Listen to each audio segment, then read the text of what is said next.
Hello everybody, how's it going, and welcome back to the As Always podcast, the first episode of 2022. This is episode 157. I'm one of your hosts, James, and I'm joined as always by Tyler.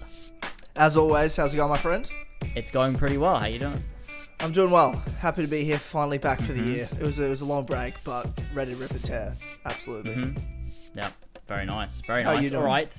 I'm good. Thank you for asking. Sorry, I appreciate thought I'd ask. I never asked. I'm good. But Yeah. more importantly, I don't care. Yeah. More importantly, though, today we do have a guest for the first episode of the year. We're joined today for an episode where we're focusing quite heavily on Horizon, the franchise, Zero Dawn Forbidden West, soon to come out. We're joined today by Random Side Quest. How you doing? Well, I'm great. Thanks for having me on there, guys. Excited. First episode for you in 2022. That's awesome. Mm-hmm. Yeah.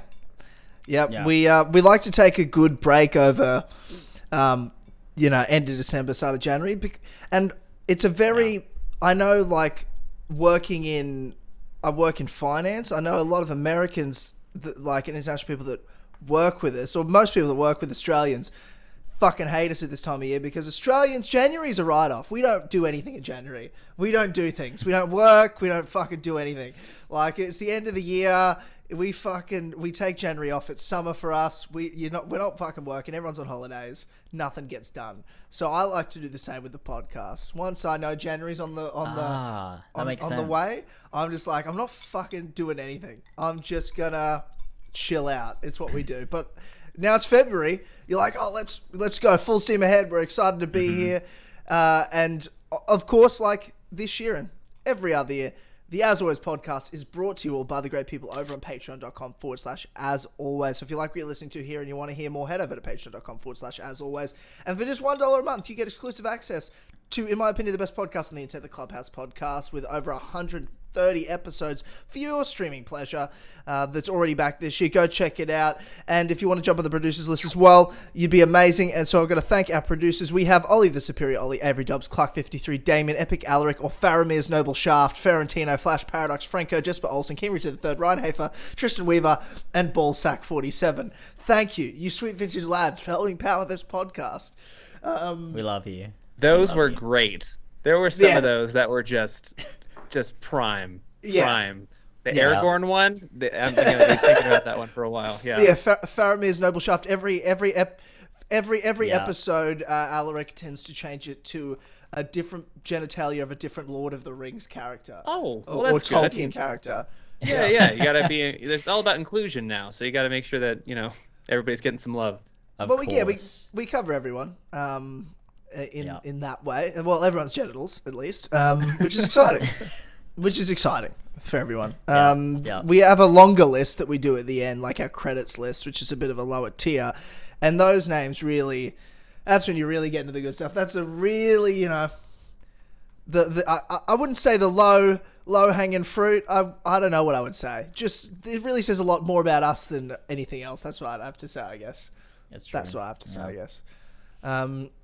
But Chili, do you want to give us and the audience a bit of a rundown of who you are, what you do, and sort of your way of becoming a content creator and making content on Horizon, Zero Dawn, Forbidden West, and so on?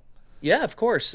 So I run a YouTube channel called Random Side Quest that specializes in the lore of Horizon, specifically. That all started kind of around 2017 when the game came out, and I was looking for a channel that was the one that I kind of ended up making because I'm a big fan of people like Vati Vidya and My Name is Bife and other people who cover the lore of different video games, because those are, that's the kind of stuff that I really enjoy. So I was looking for a channel like that, and I really didn't find one.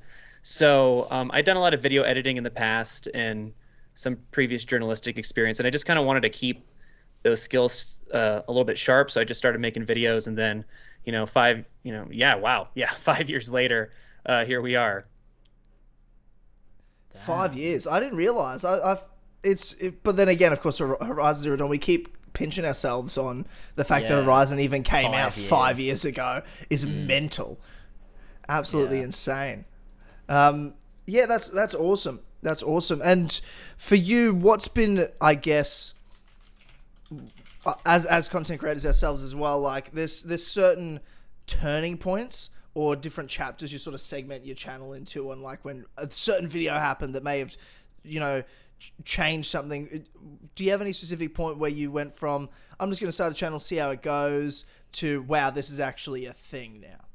Yeah, it's interesting because like in the beginning, like I said, it was just mostly like a passion project. I fell in love with the game and the story, and it was just so good, and it came out of nowhere. It was a new IP for Gorilla, and I was just really excited to hop into that world. And I would say, like, as far as there's been a couple turning points. That the one that I really kind of identify with was when I did a whole series that wasn't just focused on the game, but I actually went, because I'm located in Colorado, which a lot of the game actually takes place in.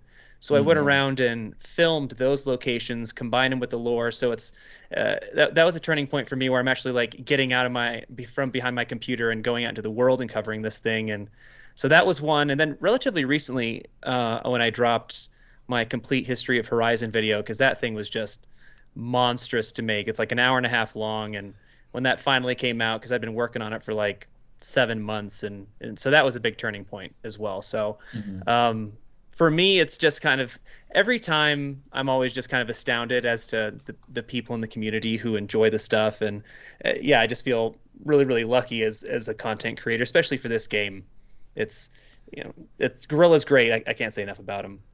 Yeah, for sure. And I think as well, like another turning point, hopefully, for you will be when Forbidden West comes out, and you get to dive into that and talk about all the lore that comes from that game, and hopefully bring in a whole, load of new people that are going to be watching that sort of stuff. Because there's a market for it. There's, like you said, with those other content creators, like when you get for like the Dark Souls games or whatever, those sorts of lore videos, Horizon has such a deep like lore that's maybe not necessarily fully on the surface. You get it through all the, like those little voice notes and little things you can find in the world. So, I know for me, if I've ever like seen a lore video, it's always been yours. I've always like, if I've come across something, or if like I've seeked something out, I'm like, I need to know what this thing is, like, it'll be something on your channel. So I'm excited to see where that goes, like where you go with after Forbidden West comes out. That's going to be really exciting.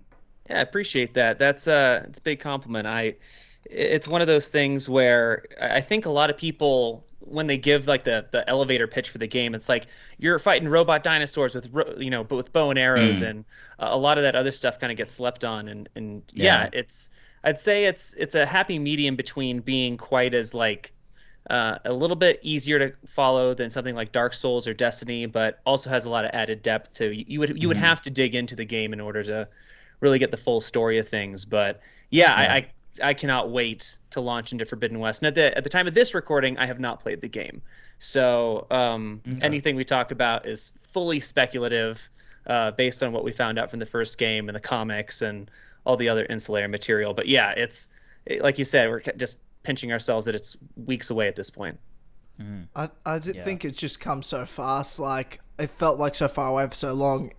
I just had a moment, I think like a week ago. I'm like, holy crap. Like, this thing's... I'm about to be playing this. It's going to be no time at all, and we'll be into that world again. 2 weeks and it'll be out. At the time of recording, yeah. Wow. And when was it, dude? Because I first sort of, internet met you, right? Met you through, we did a video collab when the Horizon Zero Dawn PC version came out, and made the like 10 tips for newcomers sort of into the game, which I thought was a really cool, like, fun video to make. When was that? Was that 2019? Like, what year, or was that 2020? What year did the PC version come out? I want to say it was 2020, but I could be wrong. But yeah, it's crazy how much time has passed even since then, and it was like we've had the people who played the game originally and finding the game on the 4, and then a whole new group of people coming in for the PC port. And I know they're all kind of wishing that Forbidden West was coming out for PC at the same time too, but they had to wait a fair amount of time for it to come out on Zero Dawn. But if Zero Dawn's any kind of precedent, I think it'll eventually make its way to PC after a few years. So if you can't get your hands on a 5, or if you're just like PC Master Race person, then you can then you'll be okay. Yeah, no, 100%. And your channel's, I think on the precipice, as James said, I think this game's going to be a turning point for you, because you're putting out such incredible content, and that complete history of Horizon video, like, for an like your channel's big, but I can see how big it can be, if that makes sense. And you know, that video did fantastically, over 100,000 views, which is so great when you put in so much work into a big video. And I know once over the next couple of weeks, it's going to continue to get those views up. And once Forbidden West comes out, and when people see your content, it's just gonna, I think it's gonna be like a snowball effect for you. So I'm really excited to see it, the number that's there of subscribers, and know in like a month it's probably gonna fucking double. I mean, that's the thing. That's the thing, bro. Like, we've experienced this before with, you know, with Assassin's Creed, because that's where we got our, you know, that's where we started, right? So like, my big sort of like growth. We don't talk about that normally, but you know, my big like growth was from Assassin's Creed Origins, was like when we were leading up to that, and like I went from like 20k to like, you know, 80,000, and it was just like in a year, it was just insane growth. So I could definitely see that happening to you with Horizon, and obviously a league's better franchise, so you're in a good place. You're not gonna hate yourself. That's the hope. I really do hope that, because it's one of those things where people stumble onto the game, or they did, because now it's one of the most anticipated games of this year, opposed to just kind of like a game that came out of nowhere. So hopefully the growth is there, and I'm going to be making, you know, videos regardless. And later on, apparently, you know, PSVR 2 is going to be spearheaded by another Horizon game called The Mountain. So I'm going to have to pony up for that thing, and then I'll be covering that too. Yeah, that's right. I'm absolutely buzzing. I've been talking a lot with people about Forbidden West, and I'm just at the point I'm buzzing about it and ready to play. And we will be delving into it. I want to talk lore. I want to talk, you know, speculation, excitement, everything. But we do have a few on the As Always podcast. We like to cover a lot of news and topics and things like that. So we're going to sort of smash through those so we can spend our time on the good stuff on Horizon Forbidden West before this game comes out. And I've got like, I like to think I know about it, but Chili, you're the expert, you're the lore expert. I'm going to have questions for you. I'm going to need you to explain stuff to us that we might have forgotten. It's been like a year and a half since I last played Zero Dawn, like, you know, so I'm excited for that. But I did want to get your guys' thoughts on a few things. The first thing, and this happened a few weeks ago, so it's a bit of old news, but it's a big deal in the video games industry, because Troy Baker, who's one of the biggest, if not the biggest named voice actors in video games today, put up a tweet where he was sponsored or partnering up with an NFT voiceover company. And it wasn't necessarily like, obviously a lot of the internet, especially the video games community, I would say, are definitely against NFTs, certain metaverse things, because we've been dealing with microtransactions and money for digital consumables for a long time, longer than maybe the mainstream's now getting in touch with the NFT type thing. I feel like for people that play games, like, we have seen this all before and it's never been good. So we're very resistant already to this. And then Troy Baker's not only come out and said that he's, you know, partnering with one, and here's his like picture, and it's just like it's, you know, it's a fine little cartoon picture of him, but like you've got these. But I was just like, I've been seeing thousands of dollars being paid for like pictures of rocks, like, you know what I mean, like crappy drawings of like rocks. So it's like just insane. But what the controversy came from this was what he said in the tweet. Troy said, "I'm partnering with @VoiceVerse NFT to explore ways where together we might bring new tools to new creators to make new things and allow everyone a chance to own and invest in the IPs they create. We all have a story to tell. You can hate or you can create. What'll it be?" Now, didn't go well for anyone. Are you telling me that the internet didn't just come out and embrace someone with no controversy? That's shocking. I understand that normally people of the internet, especially in the video games communities, we're very open to new things. We love change, and we constant. We love it, yeah. Constant evolution, good or bad. We just embrace everything, and we like to make our decisions after we see how it goes, not before. Right, always. Yeah. So this is why this story is particularly shocking, because that didn't happen here. So Troy got fucking obliterated. He got absolutely obliterated, torn apart. He did. James? What was your reaction? What was your thoughts when this was all going on? I mean, I'm 100% against NFTs as it is, just because, I mean, I mean, there's a lot of reasons for it. I think because they, like, especially in the video game industry, like, you don't really want that, in your video games. It's the same thing as, your microtransactions and all of that bullshit. You don't want that bullshit in your games. You just want good games. You don't care about it. It's like Ubisoft have started NFTs, and I think, like, the metrics or something that they've sold. Of course they have. Of course they have. And it's because, like, Ubisoft have thought, like, oh, our dumbass fans that play our shit games, they're gonna buy these NFTs. And then when they do it, they realize that, like, their fans don't care about the NFTs because, like, they have one brain cell and they just want to play Far Cry 6. So, like, they're not gonna buy an NFT. It's just not happening. So, like, the fact, like, it's becoming part of gaming is weird. Obviously, also, there's the whole environmental thing. Like, they're very harmful for the environment because of how much power you have to use. And, like, it's very, it's very aggressive in that respect. So there's that as well. But, yeah, I mean, I just thought it was dumb. I was like, Troy Baker, like, man, this is very out of touch. Like, you don't know what you're doing. Like, you need it's the you can hate or you can create line. It's like the anticipation of the like, he's trying to get ahead. He's like, I don't really care. You can hate if you want, but this is what's happening, and if you're not into it, well, that's your problem. And it makes no sense. It makes no sense because, like, what does that mean? You can create without making an NFT. Like, what do you mean? It's just like it doesn't really make sense. It's just an odd way to go. Yeah, I don't know.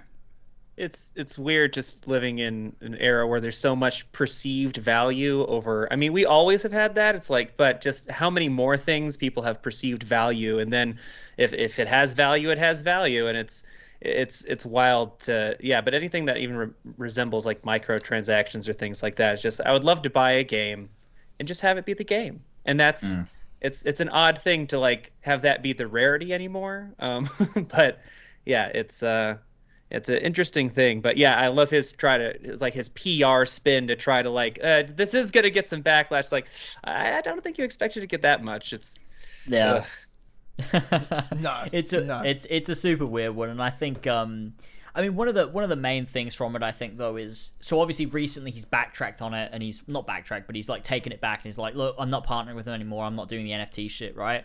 And a lot of people have still, like, jumped down his throat, and they're, like, going at him still. They're like, no, but you're not sincere about taking it back, you're not sincere about it, you don't know why you're doing it, you're not doing it for the right reasons.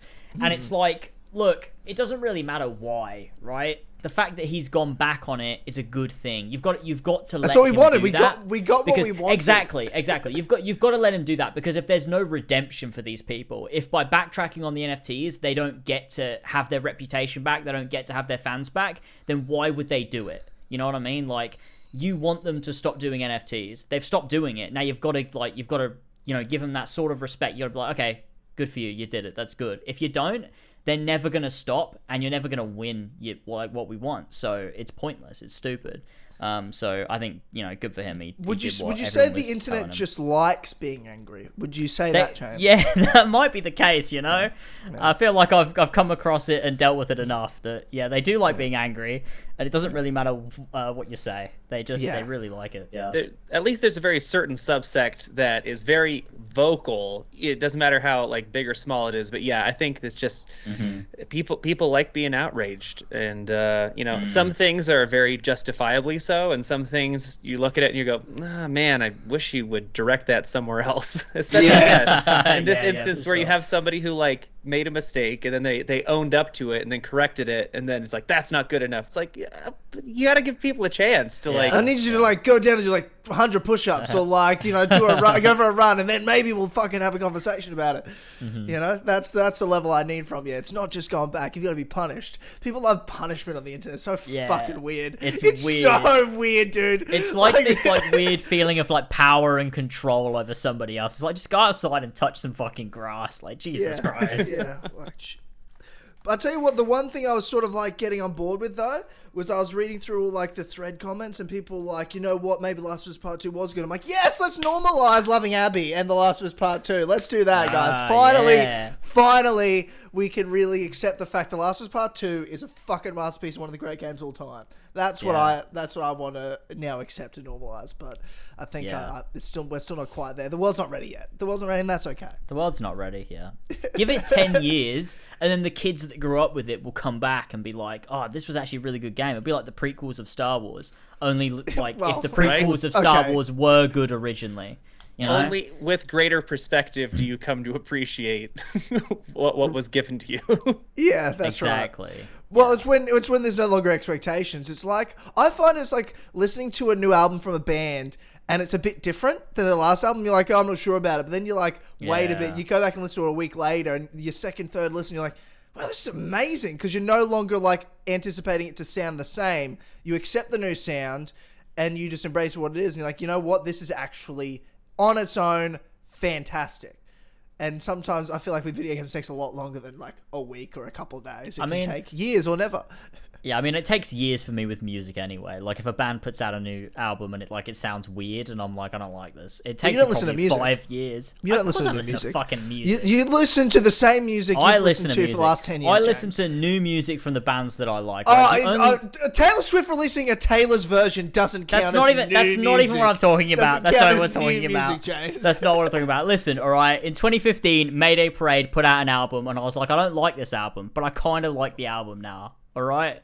That's the example I'm using here. Yeah, the Mayday Parade in 2015. 2015. Was that the last time you heard a new album? Was that the last time you heard a new album? No, of course it was not the last time I heard a new album. It was, fucking though, Taylor Swift put out Evermore in 2020, alright? So I'm sorry. You're wrong. Oh, God. All right, let's move on. You guys going to be okay? Are you going to be able to move past this? I just want to make sure that we're moving forward in a positive way. We're never moving past this. This is just resentment we have for each other for the rest of time. This is 8 years of doing podcasts together of resentment that's built. We're like an old married couple at this point. We just we'll fight about anything. We will argue about anything, and it's the only thing that brings us joy. You do you. You get it all off your chest. It's healthy. It's healthy. It's the only way we feel connected anymore. You know what I mean? Yeah, like it's in true. In we have a to fight. meaningful We have way. to fight. Yeah, or else I don't think he love cares here about me anymore. It's just aggression. This is how we keep the spark alive. Yeah, exactly, the only way I know he cares is knowing that he'll yell at me for disagreeing with him. The worst part is if he didn't yell, then you know you're in real. That's trouble. when I'd be really upset. Like I'm probably doing podcasts with someone else. You know. Ooh. Wow! If I caught you doing that, man. Podcasting around. Me and Joe Raptor making our own podcast together or something. You know. I'd be like, you know what? I don't accept that. I don't accept that. But anyway, moving on. We also have some TV movie news. One thing is the Paramount Halo TV show that's released some photographs and since now a proper trailer.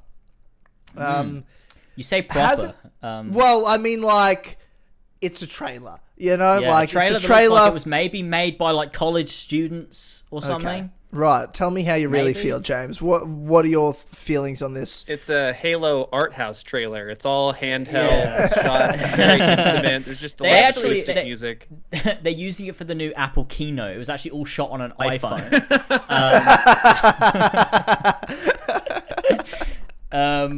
Yeah, it was. I just was like, I mean, I expected it to be bad, and it was bad, so I was like, whatever, it's whatever. I mean, Jen Taylor is Cortana, but other than that, like, yeah, I'm not feeling it. Probably I find that so weird. Don't you guys find it weird that like they got Jen Taylor come back as Cortana, but not the voice of Master Chief? It's not like you're seeing the actor's face. Like, I don't understand why do one and not the other, or just make it completely. If you're gonna make it original, make it completely original.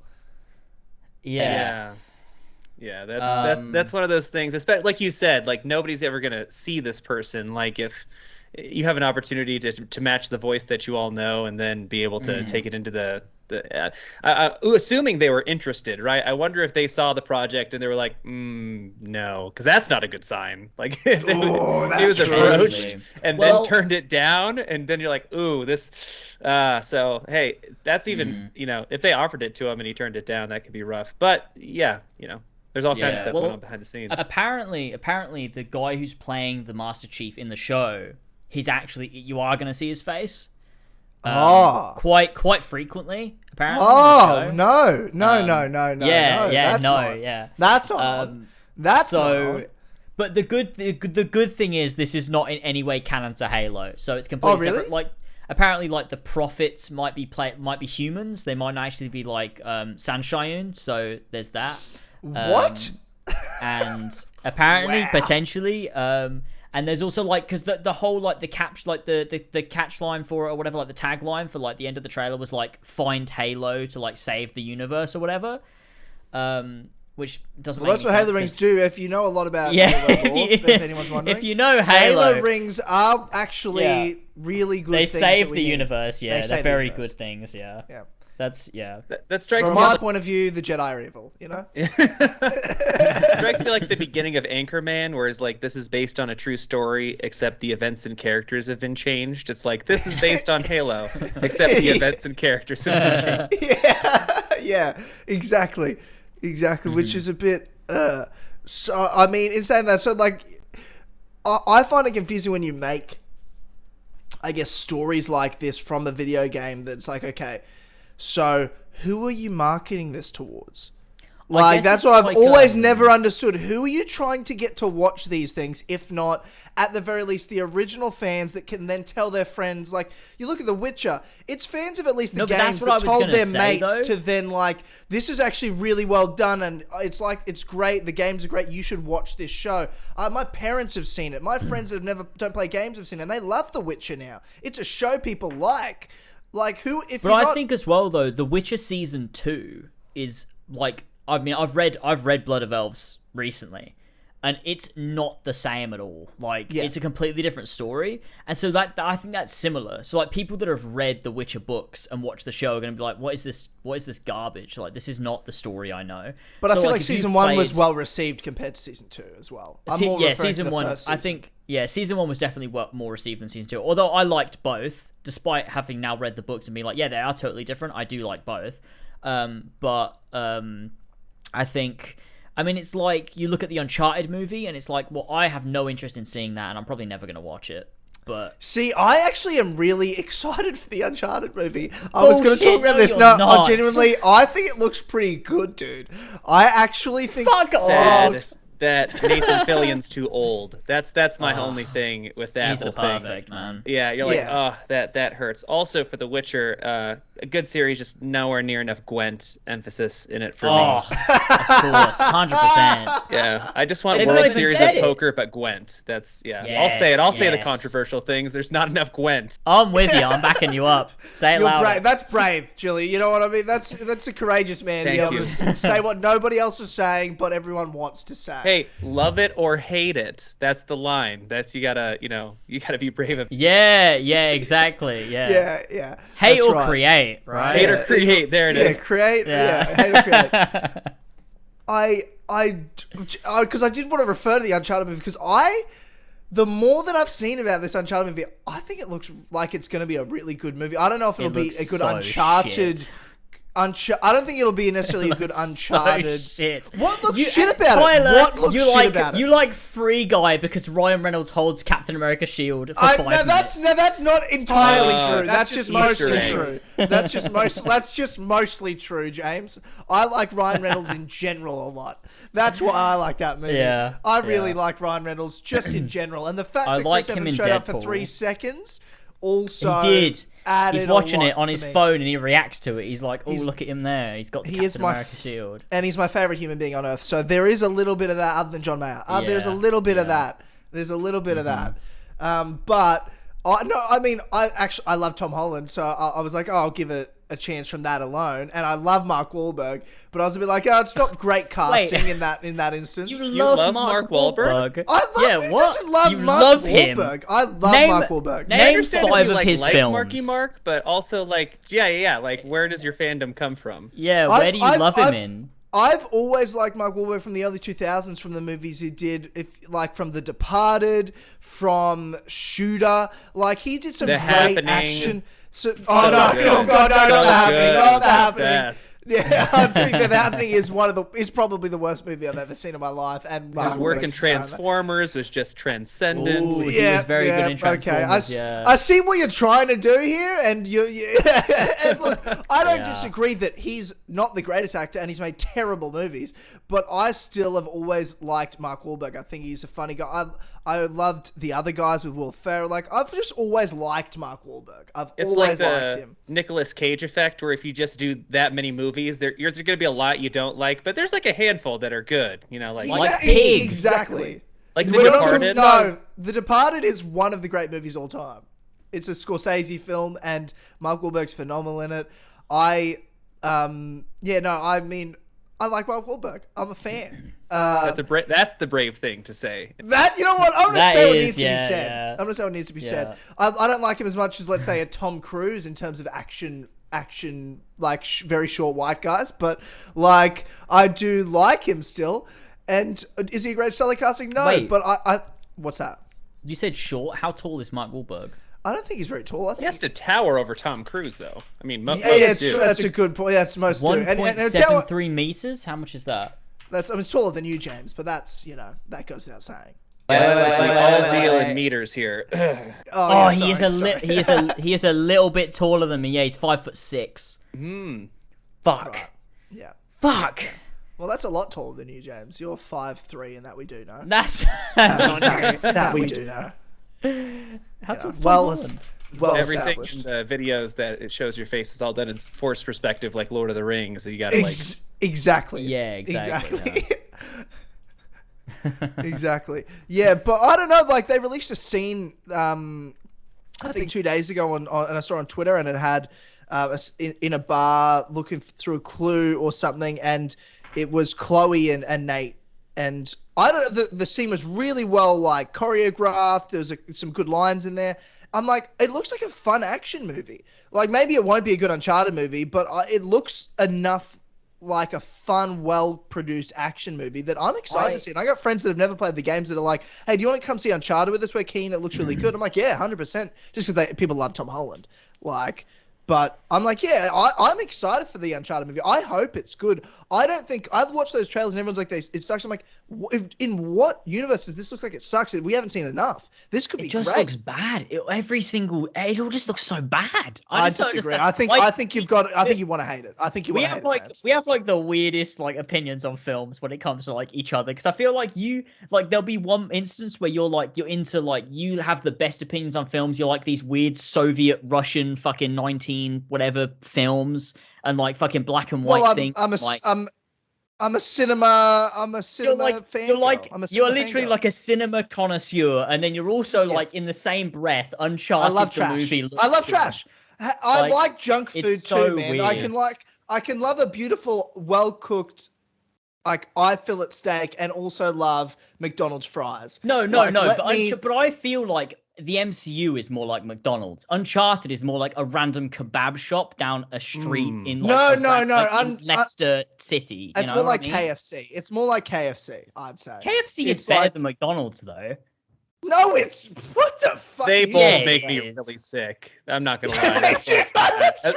They both make you sick. Let me step in. I am the authority on this, on horrible fast food being. They're both.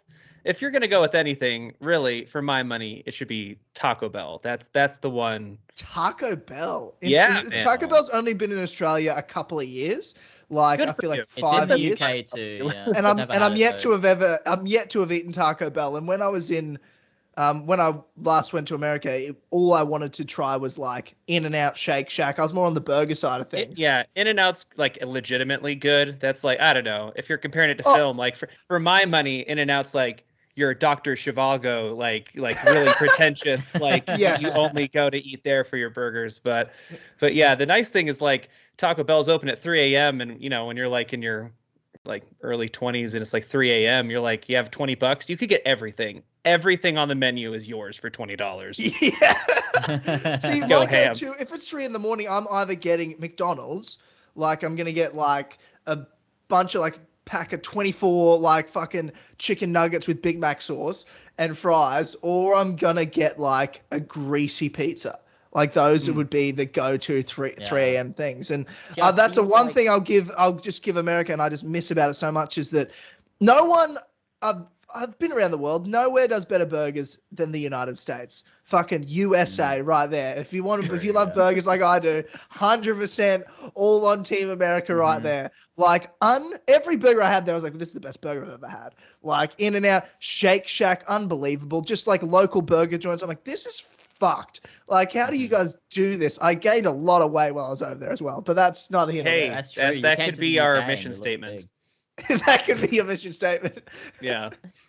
No one does burgers better. Yeah, arteries feeling a little tight when you go back. Yeah. That's about right. But I think in the UK though, there's so little like health regulations that you can go down a high street in the UK and you can walk into like just a random fucking takeaway place and you're gonna get food poisoning, and that's the Uncharted movie to me. Honestly, like that's what I'm feeling from it. And like it's good, you know, at the time when you're having it and you're watching the film, maybe you feel good, but then afterwards you throw up and maybe you die. But like, you know, you find out. You find out. It's 50-50. Strong opinions. I love it. Yeah. I don't know. I don't yeah. Yeah. I don't know. I'm probably gonna go see it, and I hope it's good. It's one of those things. Oh yeah, I'm also like, yeah, right. Getting back, I appreciate James' segue back into it. That's pro. But I try. Yeah, but like, I do feel like video game adaptations probably are better served as a series, like in general. Mm-hmm. I think just for how much content you have to cover. So I am interested to see like how kind of like a pulpy action adventure like Uncharted, or like, you know, what it was inspired from, like Indiana Jones, is probably going to transfer better to the screen. But for most instances, I would say that like a series is where I would put my money to have it have a chance to be the most successful. Yeah. Yeah. I think if you're adapting something like an Uncharted 1 or an Uncharted 2, a film is probably like more than enough. But I think if you're doing like an Uncharted 4, where like there's so much more depth to everything that's happening, maybe a series would be better for that. So I think the film could work. I just don't think this film looks very good. But you know, that's just me. I don't know. I just have PTSD from Monster Hunter. That's like, oh god, it hurts my soul every time I think about it. They did a Monster Hunter film? Oh, I mean, I guess you could call it that. Yeah, it's not though. Like it has the monsters, but it's like soldiers, like modern day. Yeah, it's if you want to, you know, like if you want to have some junk food, go ahead. And just, okay, all right, yeah. Fantastic. I mean, I am a fan of the Sonic the Hedgehog film, and I don't know if that's a hot take or not. But... Don't tell him that. But Tyler, Julie, you've never seen it. You've never seen it. But I don't like Sonic. I don't like the games. I don't like Sonic as a character. Not liking Sonic. Tyler, do you not like going fast? Yeah, you do. Do I not like going? You like it, don't you? Whenever you leave your house, you put on your fast shoes and you run. I know. The ones that light up and the ones that have shocks. Yeah, well, exactly. Yeah. Right. Okay. I put on my fast shoes. Well, I just go as fast as I can run. They're not really the shoes. I don't have fast shoes. The speed of sound. Right. Yeah. Need new shoes. No, I don't have the right shoes. I need to get Sonic shoes, and then I can run fast. That's what I've been missing. Yeah. That's what I've been missing. Yeah. Look, you're 100% right. I think a series would be better. Uncharted, I think, will be. I genuinely think it'll be a fun movie. On its own, it's not going to be Uncharted level of the games or anything like that, nor do I expect it to be, but I think they put a lot of time and money into it. Like, I'm just surprised how much marketing's going into it. It's on every bus that I see around here at the moment, like on billboards, it's everywhere. So I'm just more like, clearly they've invested a lot into it. They've got this is an all-star cast. Mark Wahlberg and Tom Holland are huge actors right now. You know, in terms of the industry, that's not a small get. Tom Holland has just been in the top 5 biggest movies of all time. Mark Wahlberg's an A-list actor. What are you talking about? I mean, I'd say he's a good actor. I'm not saying he's a good. What was the last thing he was in? Ted. No, dude. But he's a producer. 2. He produces like every movie you watch. Like Mark Wahlberg's. He doesn't. What are you? He doesn't produce every movie I watch. You don't know. I'm gonna make Tyler really jealous right now because while I had the illustrious opportunity to fly through the Massachusetts airport, they have a burger chain restaurant, the 3 Wahlberg brothers. Yeah, look it up. I'm not kidding you, and I must tell you, prepare to be whelmed. Oh god. Yeah, that's good. I mean, it is crazy how much they've put into Uncharted though, and this marketing and stuff. It's kind of crazy how much they've done, and the fact that National Treasure will always be better than it is, you know, that's tough, eh? Shout out to they've tried, but Nicolas Cage will always have the crown for, those treasure hunting films. That's right. You just don't worry about Indiana Jones. It doesn't exist. National Treasure's better. It's crazy going through Mark Wahlberg's IMDb and realizing how just like hit or miss he is. He's either in a great movie or one of the worst movies of all time. Like The Happening, and then you've got The Lovely Bones. They were a year apart. The Lovely Bones is a fantastic movie, and The Happening is maybe one of the worst performances from anyone I've ever seen. So it's like, though, to like act opposite a plant, like that must be a hard. Well, the wind. It's like, not I'm even not an actor. It's just the wind. It's unbelievable. But like, it's kind of like he says yes to everything. He does say yes to everything. That's, I think, what's becoming clear from looking at this IMDb here, is he just says yes to everything. You've got Mile 22. Don't think anyone saw that. I mean, Scoob. He was in Scoob. He was in Scoob.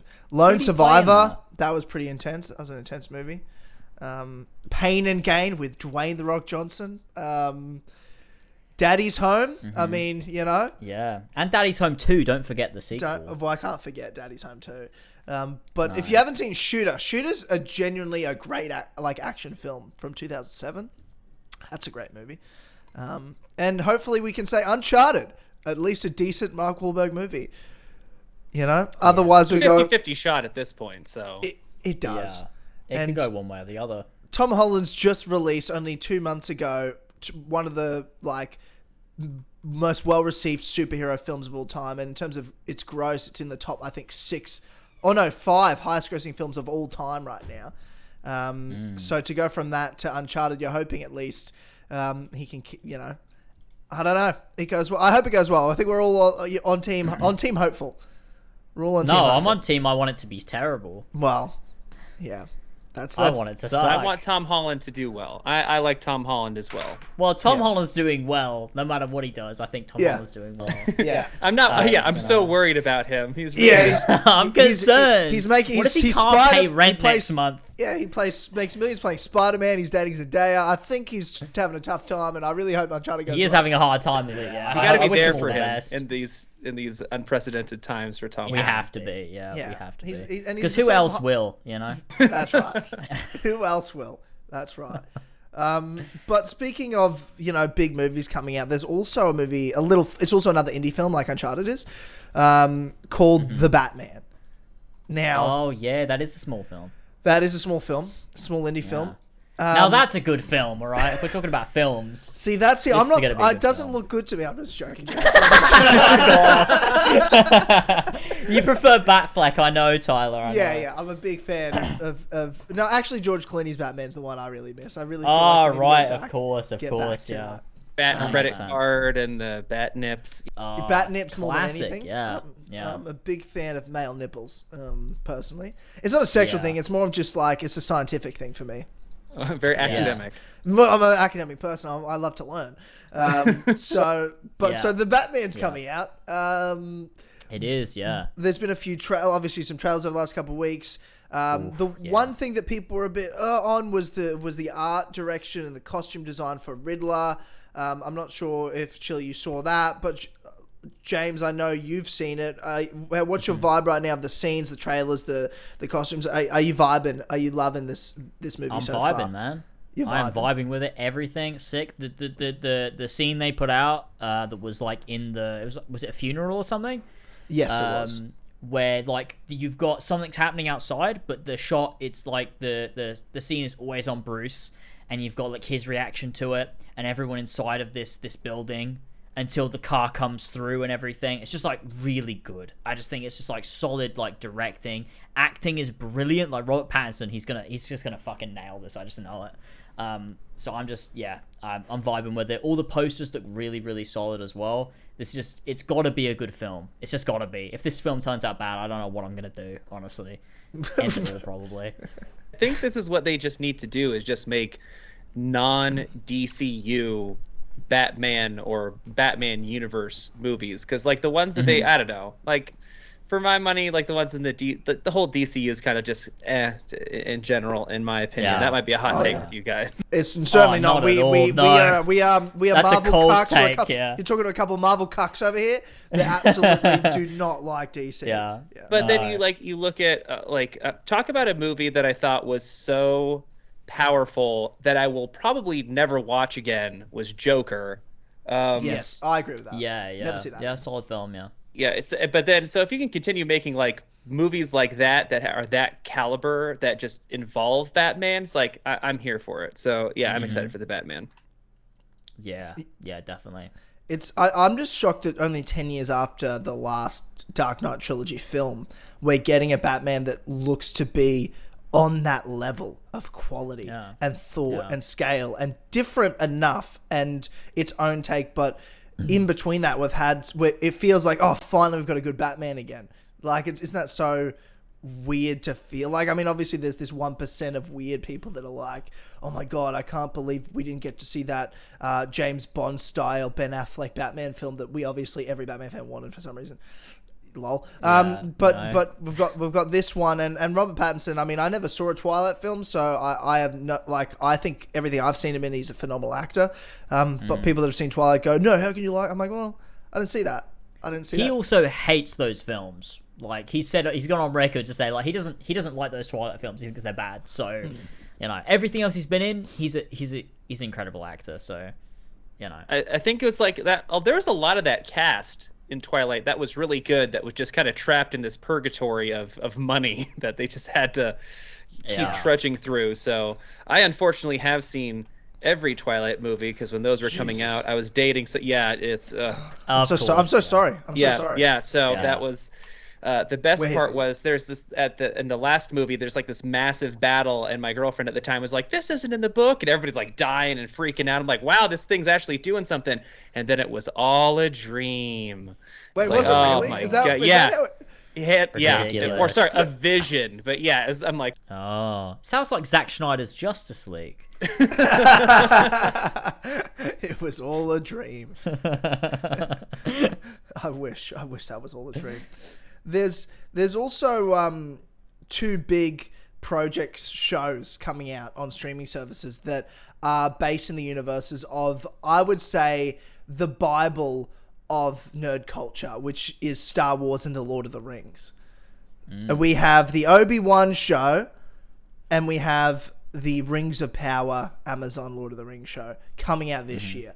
Now, the other day, there were a huge amount of like character posters, too many posters. There was 23 posters, I believe, of character posters of people's hands and costumes of their torsos. Like that, though. I like that because they're all the same poster. You know what I mean? It's not like they've done 30 completely different posters. They're all like the same poster, the same teaser image, but it's showing like all the different races and factions in, like, you know, Middle-earth and... A woman holding some walnuts is not a faction to me. You've wasted. You know what I mean? Too many posters. There's too many But posters. it looks cool. You're It's not like aware you of the get Dunedain's love for walnuts. That's fine. Oh, Chili, are you a big Lord of the Rings fan? Please tell me you're a Tolkien nerd like myself. Yeah, I got like a tattoo. You can't see it, unfortunately. I don't think. No, I can see it now. Oh, we can see it. We can see you. Yeah. Oh, why can't I see you guys? This is so weird. Anyway, but I mean, because I can't. Yeah. Hang on, I'll show you mine because I've got one as well. Yeah, this is can you my turn your Star camera Wars on and one record? in the middle, and then my Sun Spear from Game of Thrones, and then my Lord of the Rings. That's sick. Oh, is it the ring writing? Is that what's on your wrist? It's not. No, it's part of the Aragorn poem. I wanted the section that said like the crownless again shall be king, but then my tattoo artist is like, I found this other part and I'm gonna do this. So yeah, it's the real basic ass one that says not all those who wander are lost. Is that part of that one? It's like, dang it, but I wanted the latter part of that. Hang on, I'll turn my camera onto the Skype call I don't know how that's gonna work. I'm sitting all alone to myself. Why is that not? I don't think it'll work. I can never turn my camera on while I'm recording my camera. It just doesn't work. Okay. That's okay. You paint me a word picture. It's the same spot, pretty much. It's on my wrist. It's Anduril, but over Anduril is the Even Star. Nice. As well, so it's all just one nice. I'll send you a picture of a DM or something. But yeah, I'm glad we've got another Tolkien nerd on the show. This is so Perfect, fucking cool. This is so awesome. Yeah, actually, if you see in the background here, I'll turn my camera. There's the shards of Narsil on my wall because this is where I play D&D as well. God. So hardcore That's nerd sick. Wow, this Yeah, is fantastic. I like this that. I This has like changed that a everything. lot. We're not going to be talking about Horizon Forbidden West, ladies and gentlemen, at all. Talking about Lord of the Rings. We're about to dive deep into the Silmarillion and what this show is going to be about. Talk about some deep lore, dear God. Oh God. Well, I know who I'm getting back on the show when this show's coming out. That's Oh fantastic. yeah. Yeah. Maybe I'll know more about Lord of the Rings by then, because I don't know nearly as much as you do. Yeah. Well, you just need to read all of the books. Jesus I'll Christ. tell you what, though, as much as I love like Lord of the Rings, the Silmarillion is a dry read. It is like. I feel like you get used to it though. It takes a while, but once you're in type thing. Yeah, I mean, when you love the content, you're hearing about like the armies of Balrogs and the Shelob's mom and stuff. You're like, oh, this is really great. But yeah, every once in a while Tolkien says something like, if I could only tell you about the gold. It's like you're telling me you're writing a story. You can tell me. There's no budget here. Like, feel free. I've got a word count. and I got to stick to it. So my editor's gonna have me head for this. Oh. Yeah. But just like the fall of Numenor and like to see that'll go down and Sauron's fall and re-rise and fall again, like that story, I can't wait to see how they do that. And yeah, I'm glad it's a series. Yes, I am too. Other than the fact that I'm only excited for season 1 because it was filmed in New Zealand and then they've moved, and now I'm just like terrified. Yeah, no, they moved. So season 2 is not going to be filmed in New Zealand. They've said They filmed it in England. yes. So there we go. Everyone knows New Zealand is Middle Earth. That's the bottom line. That we do That's know. it. That we do know. It's it just makes me so upset. Like everything's there, and like you can even surely they'll let you use all the sets that are there. Like Hobbiton's there. It's permanently there. It's permanently there. It's beautiful. It's like the coolest place on earth. Like there's so I don't know. Not that you'll see Hobbiton, to be fair, in the show. I mean, you might like at the end, like depending on where they end. I assume they'll end the show with the Alliance of Men and Elves fighting Sauron. Where Lord of the Rings begins, you assume that. But who knows how many years this show goes for and what it covers. But in terms of, I guess, just the posters and you see costumes and art style and props and stuff, what's the vibe, Chili, that you're getting from this as a Tolkien nerd? How are you feeling right now about the show? I'm feeling optimistic. It's one of those things where, man, it's the way I'm nervous as well though, because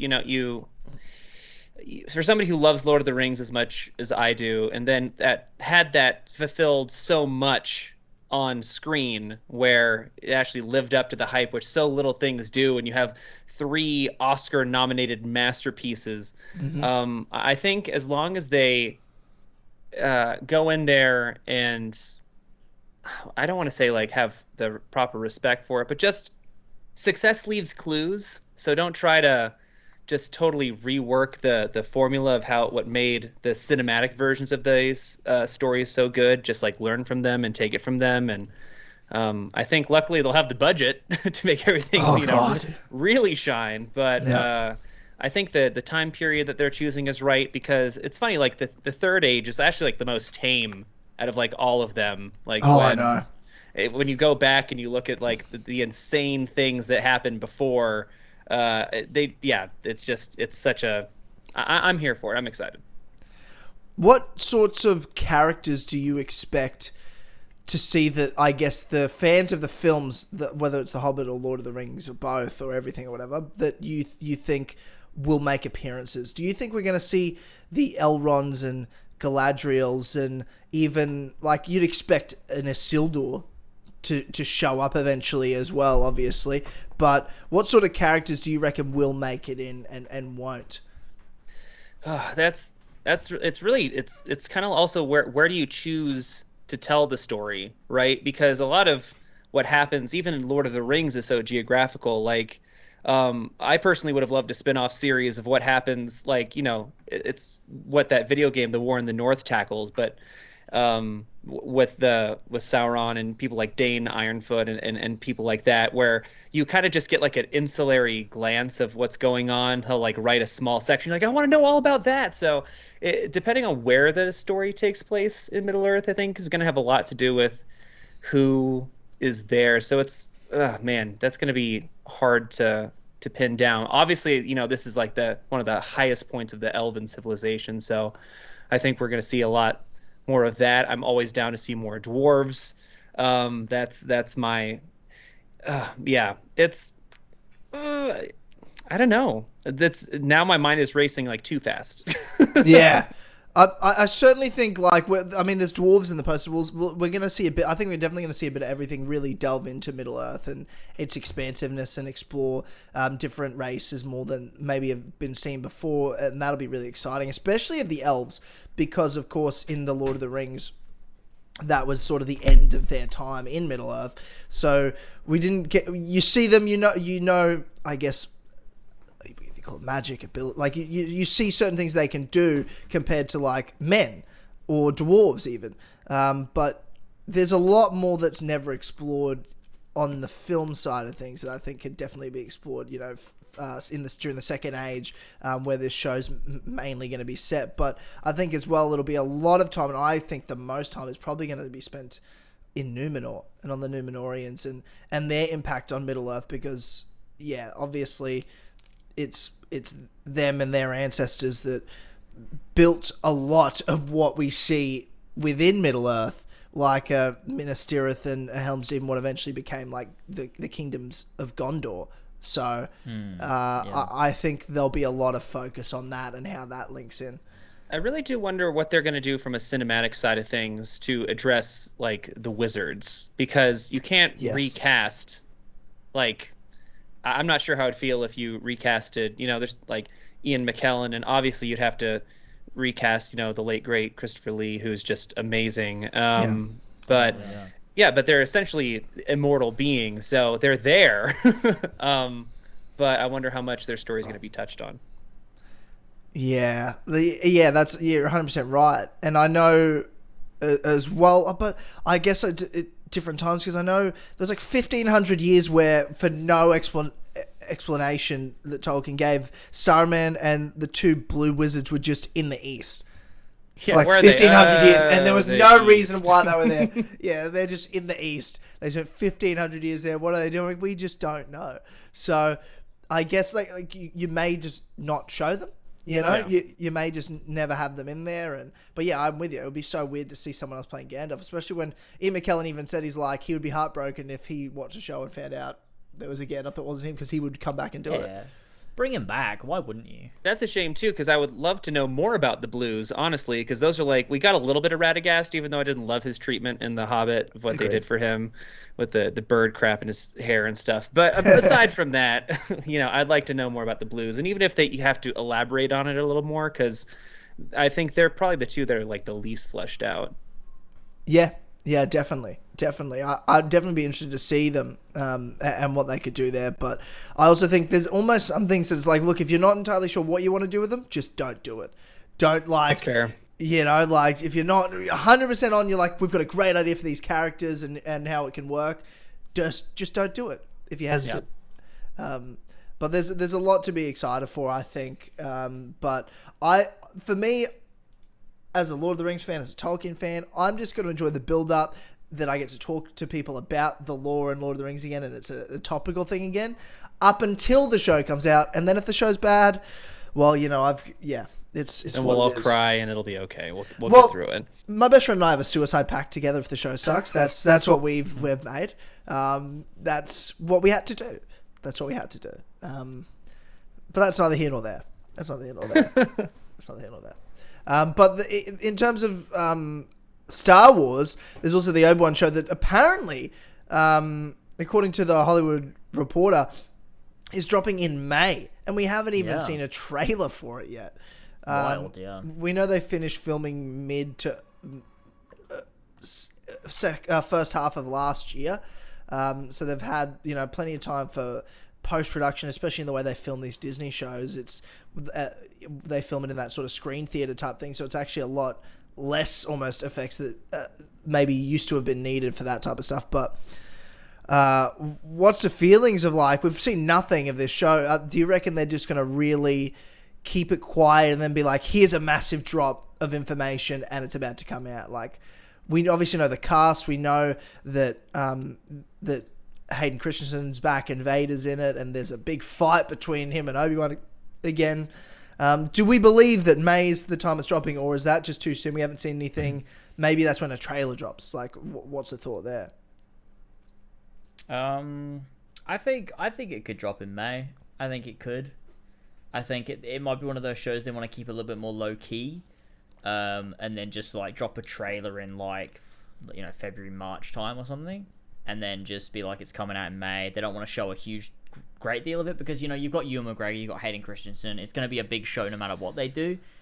Maybe it's something they just want to do. I mean, how many trailers were there for the Book of Boba Fett? Like, I don't know because I don't keep up with Star Wars anymore, but I feel like that show didn't have like a lot of trailers, did it? The Book of Boba Fett is not the same as Ewan McGregor coming back. But that's what I'm saying. But that's what I'm saying. But that's what I'm saying. They need one trailer and they've got everyone. Like, I feel like that's, you know, they don't need to do a whole lot of marketing for something like that with an Obi-Wan show and, you know, Darth Vader's in it and stuff like that. I feel like you can do very little marketing and do well with it. It also might be due to the fact that they're not, because the one thing about like The Mandalorian, even though they had press, they really did a good job of keeping the reveals in that show under wraps. So if there's any kind of big revelations that they're trying to keep kind of to themselves and stop leaks from coming out, they might want to just kind of have their brief little press junket and then move straight into the actual show coming out. It might be a different, especially with streaming. I'm sure advertising is so much different than how they would approach like a cinematic release or something like that. So, because at that point that you can get the instant gratification. So if you pump out like, hey, guess what? This is dropping next week. Then you have like, oh my gosh, it's not like I have to move around my schedule to buy a movie ticket. You can buy the subscription service right now. So I'd be interested to see like the metrics and like how they're going to determine what the best marketing strategy is to get people on streaming platforms opposed to like buying a ticket to go see something. Yeah, no, that's true. It does create a totally different way to go about that. Yeah, and I feel like because with films, you want to build up to it so people can be like building it up and then they buy the ticket. Whereas with streaming services, like if you drop something straight away, it's like what's going to get someone to buy like a subscription to a streaming service more than there being content on the streaming service? Like nothing else. As if you drop a thing like on the streaming service, people are going to be like, well, I'm going to buy it because I want to watch the thing. So maybe that does work a little bit better. Yeah, no, it's I'm a bit, I don't know. I'm not worried. I'm just a little like, I don't know what's going on here if it does drop in May. I just feel like we should have seen even just a teaser, because they usually do these things like 6 months out. That is a little teaser for it or whatever. But you're right. Maybe it's just they're just going about it a different way. They feel like they want to focus their campaigns. They've got so many shows that come out now, these big ones. Right now, they want to focus on Boba Fett. Like, maybe it'll be as soon as the finale drops, they'll be like, all right, now we can start the campaign for the next Star Wars show type thing. Like, the same way they sort of do with Marvel. Yeah, like with Marvel, like when did we see, like what was the last show we got on Marvel? It was Hawkeye. Hawkeye. When did we see that? When did we see that first trailer? It was around the time when What If was coming out, which is the last show in between it type thing. What a good series that was. Yeah. Which one? What If or Hawkeye? Did you really like What If? I didn't watch it. I did. I thought it was like I it was watched one of those couple episodes. But well, that's the thing. You go into it thinking it's going to be like this random anthology series, and then it's not. Like I don't want to get too much into spoilers, but the payoff at the end was pretty nuts. Okay. I'll probably go back at some point because a couple of the episodes I did like the Doctor Strange focused episode I thought was really cool. The Avengers one that was like that sort of did like a different sort of route of the Avengers I thought was really fun. Even the zombies one I thought was kind of cool, mainly because it had like a really nice moment for Spider-Man. But I sort of just tuned out of it. I guess I had too much going on, but it's something that I want to go back and watch at some point just because. I think I went in there with incredibly low expectations as well. Like it was like I'd watched Hawkeye, and then it's like, oh, this series is out, and then I watched that, and I was like, oh snap, okay, I'm here for this. Okay, yeah. See, I watched it as it came out, so it was like week to week. So I I just kind of forgot about it, like after like 3 or 4 episodes. That's fair. I should explain, like, I never watch things episodically anymore. I will hold off until the whole series is out, and then I will binge it from beginning to end. Yeah, there's certain shows I can't wait for. Like, there's not a chance in hell I'm waiting 6 weeks to watch Obi-Wan. Like, I will watch that shit the minute it drops on Disney Plus. The minute it drops on Disney Plus. There's just certain things I just can't wait for. And I actually really enjoy, like, I love being able to binge shows, but I also love the balance that there are shows that are week to week. I love you watch it, you go to work the next day. Oh, did you see that episode of Game of Thrones? Like, the Game of Thrones effect. Like, that was such a big show that you would talk to your friends for the whole week about it during that period of time, and then be like, oh, tonight is on. I can't wait to get home, and Game of Thrones is on, or Obi-Wan's on. Like, those sorts of shows. Like, I love the week-to-week effect of the bigger shows, but I do like the balance as well, because I love that we have both in certain things. So, but Obi-Wan's a big enough show that I'm keen to, like, come on podcast, be like, oh, that last episode was crazy. Like, what do you reckon is going to happen next week? But that's just me. I just can't. I can't wait for things when I'm excited. That it's just it's too much. It's too much. I think as well. Yeah, that's right. I think with like Obi-Wan, I think it's quite a testament to how much I guess it's nostalgia, but I really don't like Star Wars anymore. I'm just not into it. But I am really excited for Obi-Wan.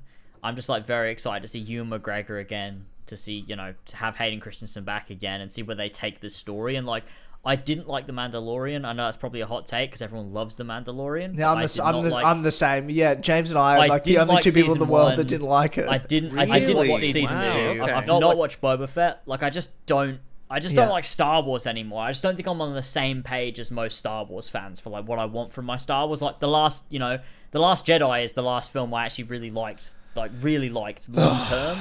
That is like Star Wars. I don't know. That's like the only thing I've really liked recently that's been like, because I just think it's so different and it tries to do something new and like it delves into like the lore and mythology. And I think it reminds me a lot of like some of the stuff they did in Rebels, where they did like with the meaning behind the Force and things like that. I quite like that stuff. But I am really looking forward to Obi-Wan. I'm looking forward to seeing Ewan McGregor again and just seeing where they take it and what they do with the stories and like where they can go with this. I think it's going to be fun, and I think it's because it delves into my childhood to be like, to see, people I saw as a kid back in Star Wars. I think it's going to do something for me. So, yeah, I'm looking forward to it for sure. Yeah, I'm excited. I did like The Mandalorian, which is apparently a hot take on this show. Yeah. But I just think that the Disney Plus Star Wars stuff is doing better because it has an overall like.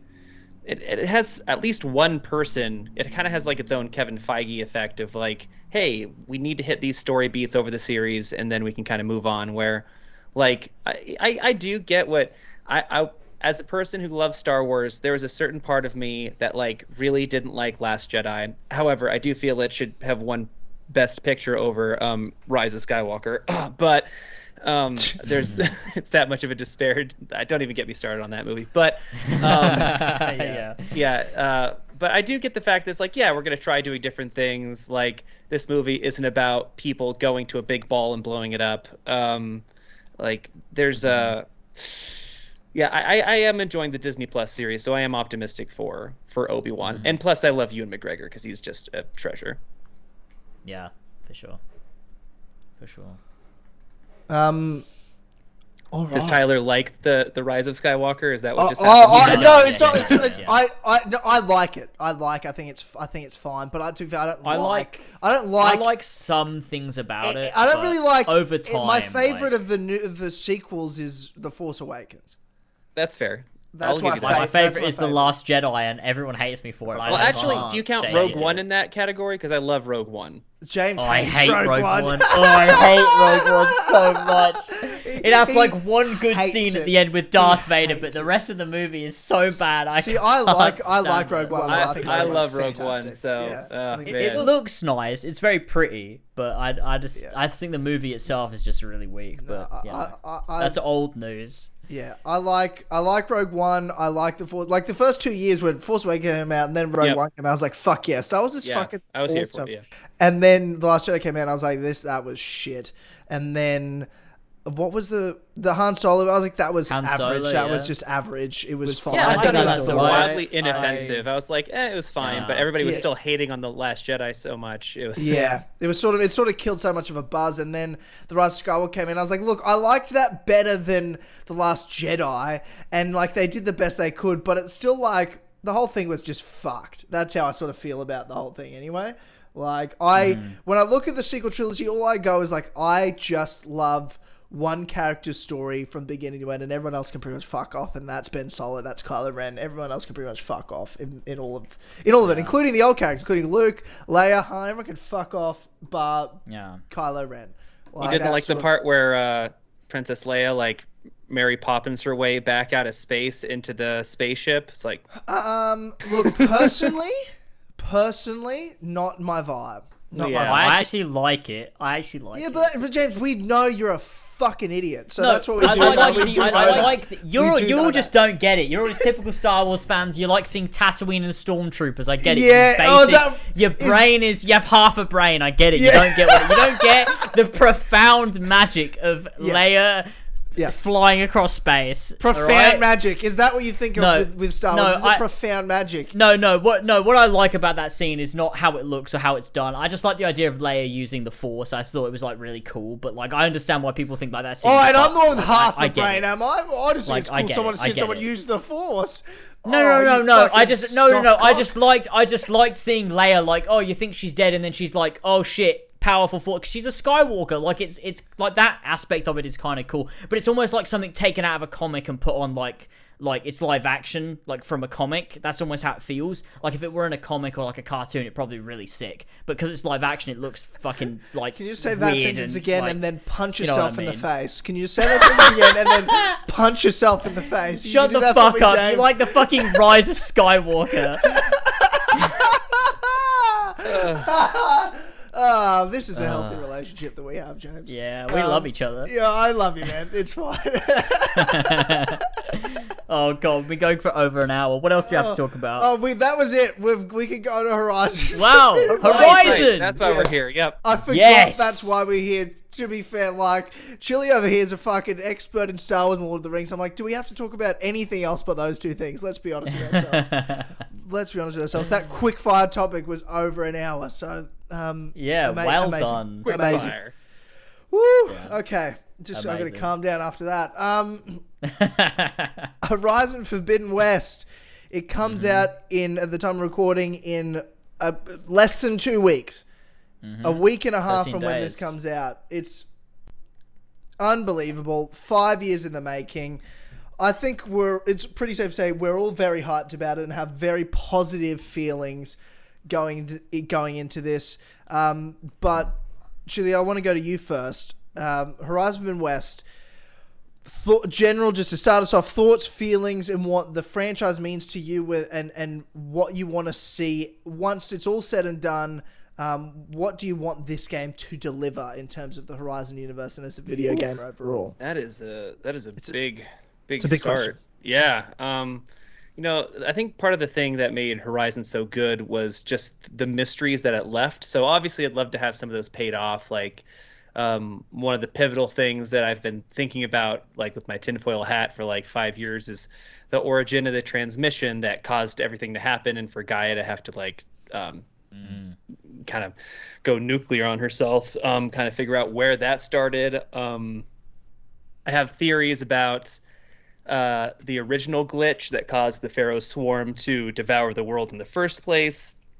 Yeah, I just love to see some of those paid off, but also ideally have some saved for like a third game. I would like that. I would like another game in the series, make it a full, well-rounded trilogy. And I think just as far as like the world building that they did, there's so many different directions they could take. Like, did you guys play I think both of you guys played Ghost of Tsushima, right? Yeah, we did. Yeah, so like my low-key hope is that we get like a Legends mode for Horizon at some point down the line. Like that would be everything to me. That'd be fun, yeah, for sure. So, there's a lot of things that I would like to see out of this game, but ultimately it looks really fun to play. The graphics look insanely good.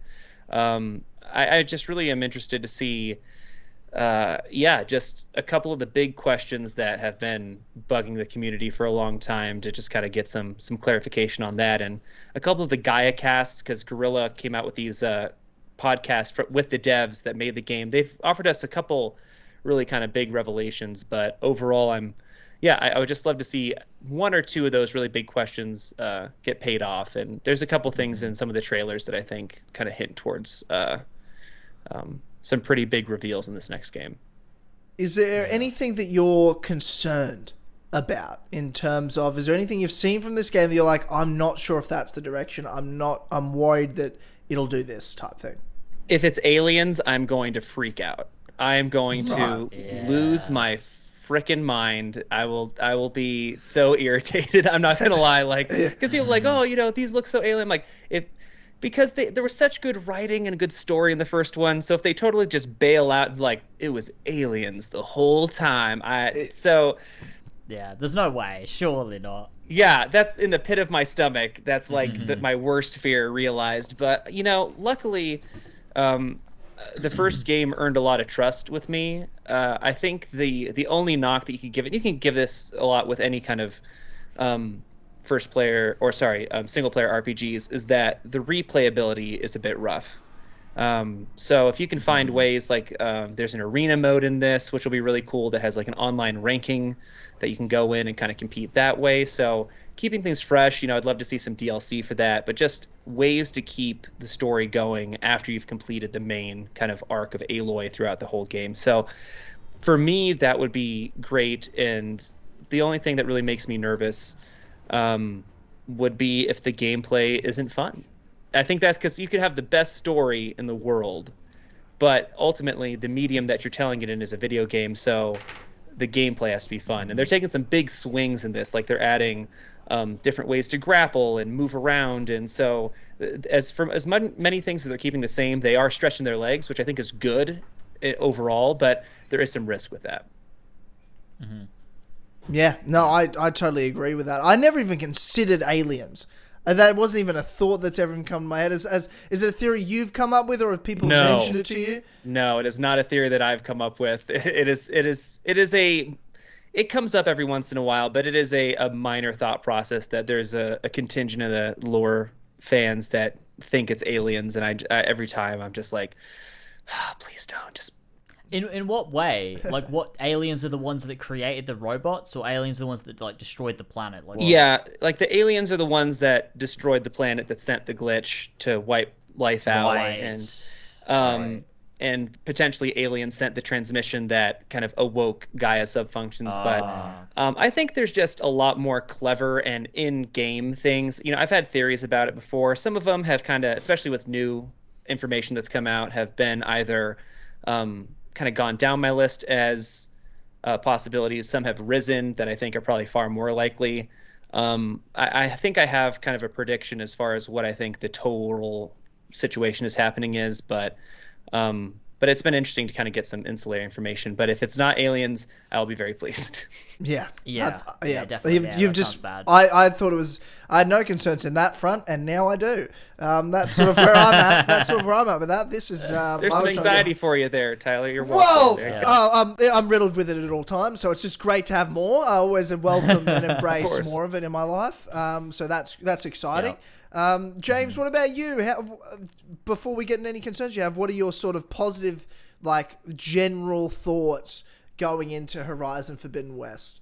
Yeah, I think I'm very much looking forward to it. I think the gameplay looks like it's retaining enough of the core gameplay of Zero Dawn that made it so engaging. I've seen a lot of people, on my video about Horizon Zero Dawn, the unexpected success, so many people said to me the one thing they didn't like was the gameplay, and I found that was strange because I really love the gameplay of Horizon Zero Dawn. I think the amount of weapon variety and the way you use that against different machines and their weaknesses and components you got to like shoot off, or like whatever you might do, like tying them down, like there's so much to it that I think is like so compelling and engaging, that like keeping that core but adding like new weapons, new machines that have different components and weaknesses, like just ups it to another level. And like the way that they've incorporated melee combat with like human enemies and like the way they've got like armor pieces and stuff, and like you've got to like combine that with the moves you use and the combos and like, you know, your different special abilities and stuff. I think is really, really cool. It's one of the main things like I thought that Horizon Zero Dawn lacked was like a compelling sort of engaging melee combat system, and it looks like they've really, really done a lot with that in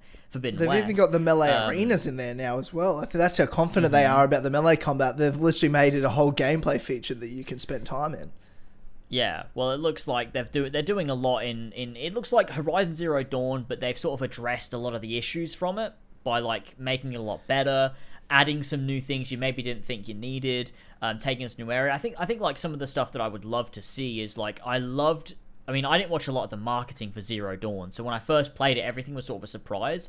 Like the only stuff I saw was like snow and woodland, and so when I got out into like the area where like Meridian is, I was like, this is insane. I didn't expect to see any of this. And like coming across the city for the first time, like riding across that bridge on like your machine and like seeing the city, like that was amazing. I would love to see more built up areas, to see what areas of the world maybe have more sort of structures in them and city areas and like those sort of stuff. I think that'd be really cool to see like what different areas of the world are like, because there was a lot of like medieval influence almost in Horizon Zero Dawn with like kings and like kingdoms and like castles and things. I'd love to see what like the area we're traveling to is like in comparison to Zero Dawn, but I think overall it looks like Horizon Zero Dawn, but it's a sequel to it, you know, like you would see in like the 2010s with sequels like an Assassin's Creed Brotherhood, where it's like, you know, you take AC2 and you make a better game. You take Horizon Zero Dawn and you're making a better game with it. So a true sequel, I feel like. True sequels don't happen enough. Like an Arkham City to an Arkham Asylum. Like I'm very confident in this game. I think that most of it, from what we've seen, looks really, really strong. So I'm pretty sold on it. Yeah. And do you have any concerns? Is there anything that stands out to you that you're like, I'm a bit worried? I think my only concern that I ever had before, I mean, we've seen a little bit of like from the story trailer now, which is quite interesting, but I think the only thing I like sort of was concerned with was like Horizon Zero Dawn was based a lot in mystery and like figuring out like what was the Zero Dawn project, what was the relation of what's Aloy even this world and as well. And like, yeah, who were the old ones, and like why are the machines here, and why are they getting aggressive, and like what's this all about? And like you sort of figure it all out. And I was sort of worried that going into Forbidden West, we wouldn't have enough mystery to propel us forward, and we'd sort of be more dealing with the immediate concerns of like particular tribes or political figures or armies or whatever, and less to do with like the ancient history. But I think from the story trailer that we've seen, it looks like the ancient history is again very prominent in this game, so I'm quite confident in that now. But that was like the only thing that I was really concerned with before we sort of got a little bit of that in the story trailer, so I'm not too worried about that anymore though. I'm with you. That was my main concern this whole time has been, we did get, like, obviously there are some, you know, still some mysteries and things that we want answered, but the big mystery wasn't just about the old ones necessarily in Zero Dawn. The big mystery was when you jump into the world for the first time, you actually don't know anything. You don't know anything about this world. Like, the beautiful part about the first playthrough is, look, I'm in terms of the gameplay is fun, this character's cool, and I wonder who this woman's mother is, like what's her origins. But then you're like, but also, like, what's this world? What's a world that has robot dinosaurs? Like, is this post-apocalyptic? Like, you don't know anything, and all of that you sort of learn. And I guess, like, you can never have that again. So it's sort of letting that part go. That's you're not going to get that from Forbidden West. You can't, because you already know the world. This isn't the first time you've been in the world. We're coming back again. But what mystery can we delve into? My thing has always been the most important part of Horizon Forbidden West is going to be the first hour and a half. The first hour and a half, does it give us that reason that you're like, oh, I have to continue. I need to see where this story goes. It's gripped me. They've set something up here to make this game its own story that, yes, connects to the first game and hopefully will then continue on to another sequel, but it's got its own narrative that any game needs in and of itself that gives you a reason to move forward. And for me, I know a lot of people disagree, but my prime example of a sequel that I think needed to happen was The Last of Us Part 2. But within that first hour and a half was so spectacular. I've never had more of a reason to me to be like, I need to keep playing because I need, spoilers, I need revenge. I need to fucking kill these people. I've never been so like, I was like, wow, I'm so enthralled and motivated by this story. I need to continue on. That's how I felt with The Last of Us Part 2.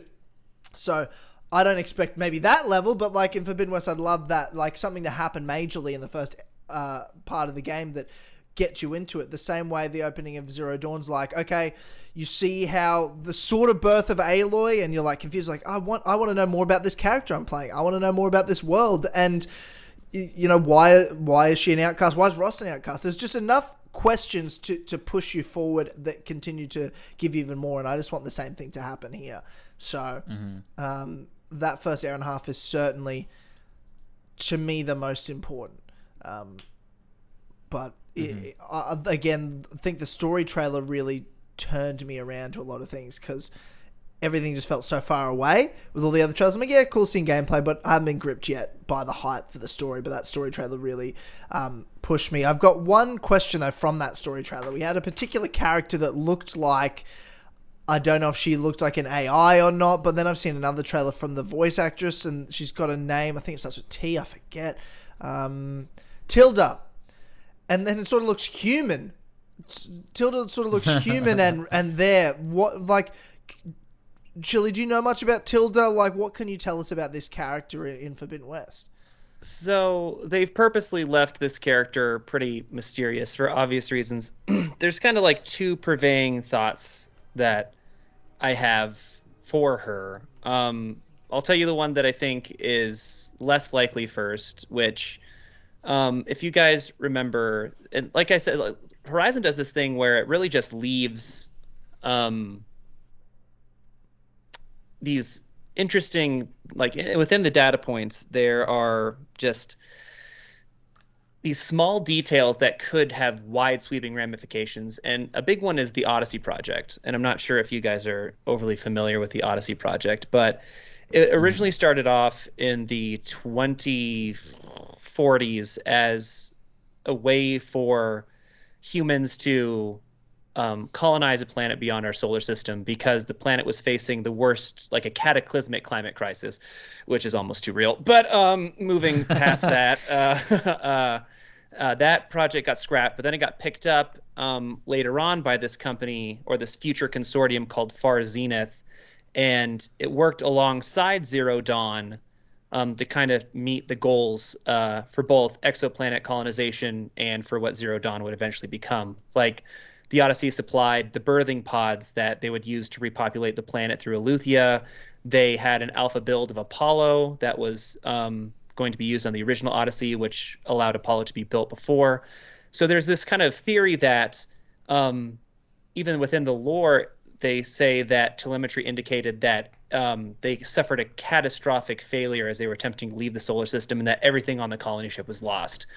Like the 200,000 zygotes, the Apollo, and everything was lost. However, a lot of people don't believe that that's what happened. And so there's a possibility that over the past 1,000 years or so, between Zero Day and Aloy's present, that succeeded. And now these humans that were able to learn of the past and are essentially 1,000 years more advanced than we are right now, have now come back, and Tilda is one of those people. So that's Whoa! Wait, what? That's interesting. Wow. Okay. Yep. So that aliens. is, yeah, right. So, but aliens that are also us. Yes, that makes I'm more okay with that. You're right. You'd be more okay with that. Yeah, that's so way essentially more that theory boils down to the Odyssey succeeded. They're now coming back to Earth, probably thinking that they would be meeting other people with a similar level of, advancement and intelligence. But without Apollo, they come back to this tribal world, and they're obviously very confused, and Tilda's one of those people. What I think is happening, and I think the interview with the actress has been purposely misleading, the interview with Trinity. Elizabeth Moss, I want to say her name is, but yeah. Carrie-Anne Moss, yeah. Carrie-Anne Moss, thank you, appreciate it. And what I think is happening is this. So during this time where the Earth was being ravaged by this climate crisis, In the early 2040s, an artificial intelligence was developed called Vast Silver.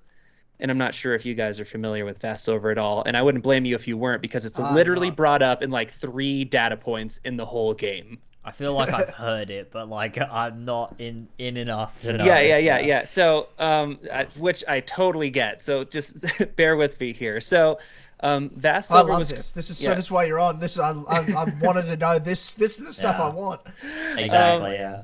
So Vast Silver was a climate intervention AI that was created to presumably make it so the events of the die-off, which is the climate crisis, would never happen again.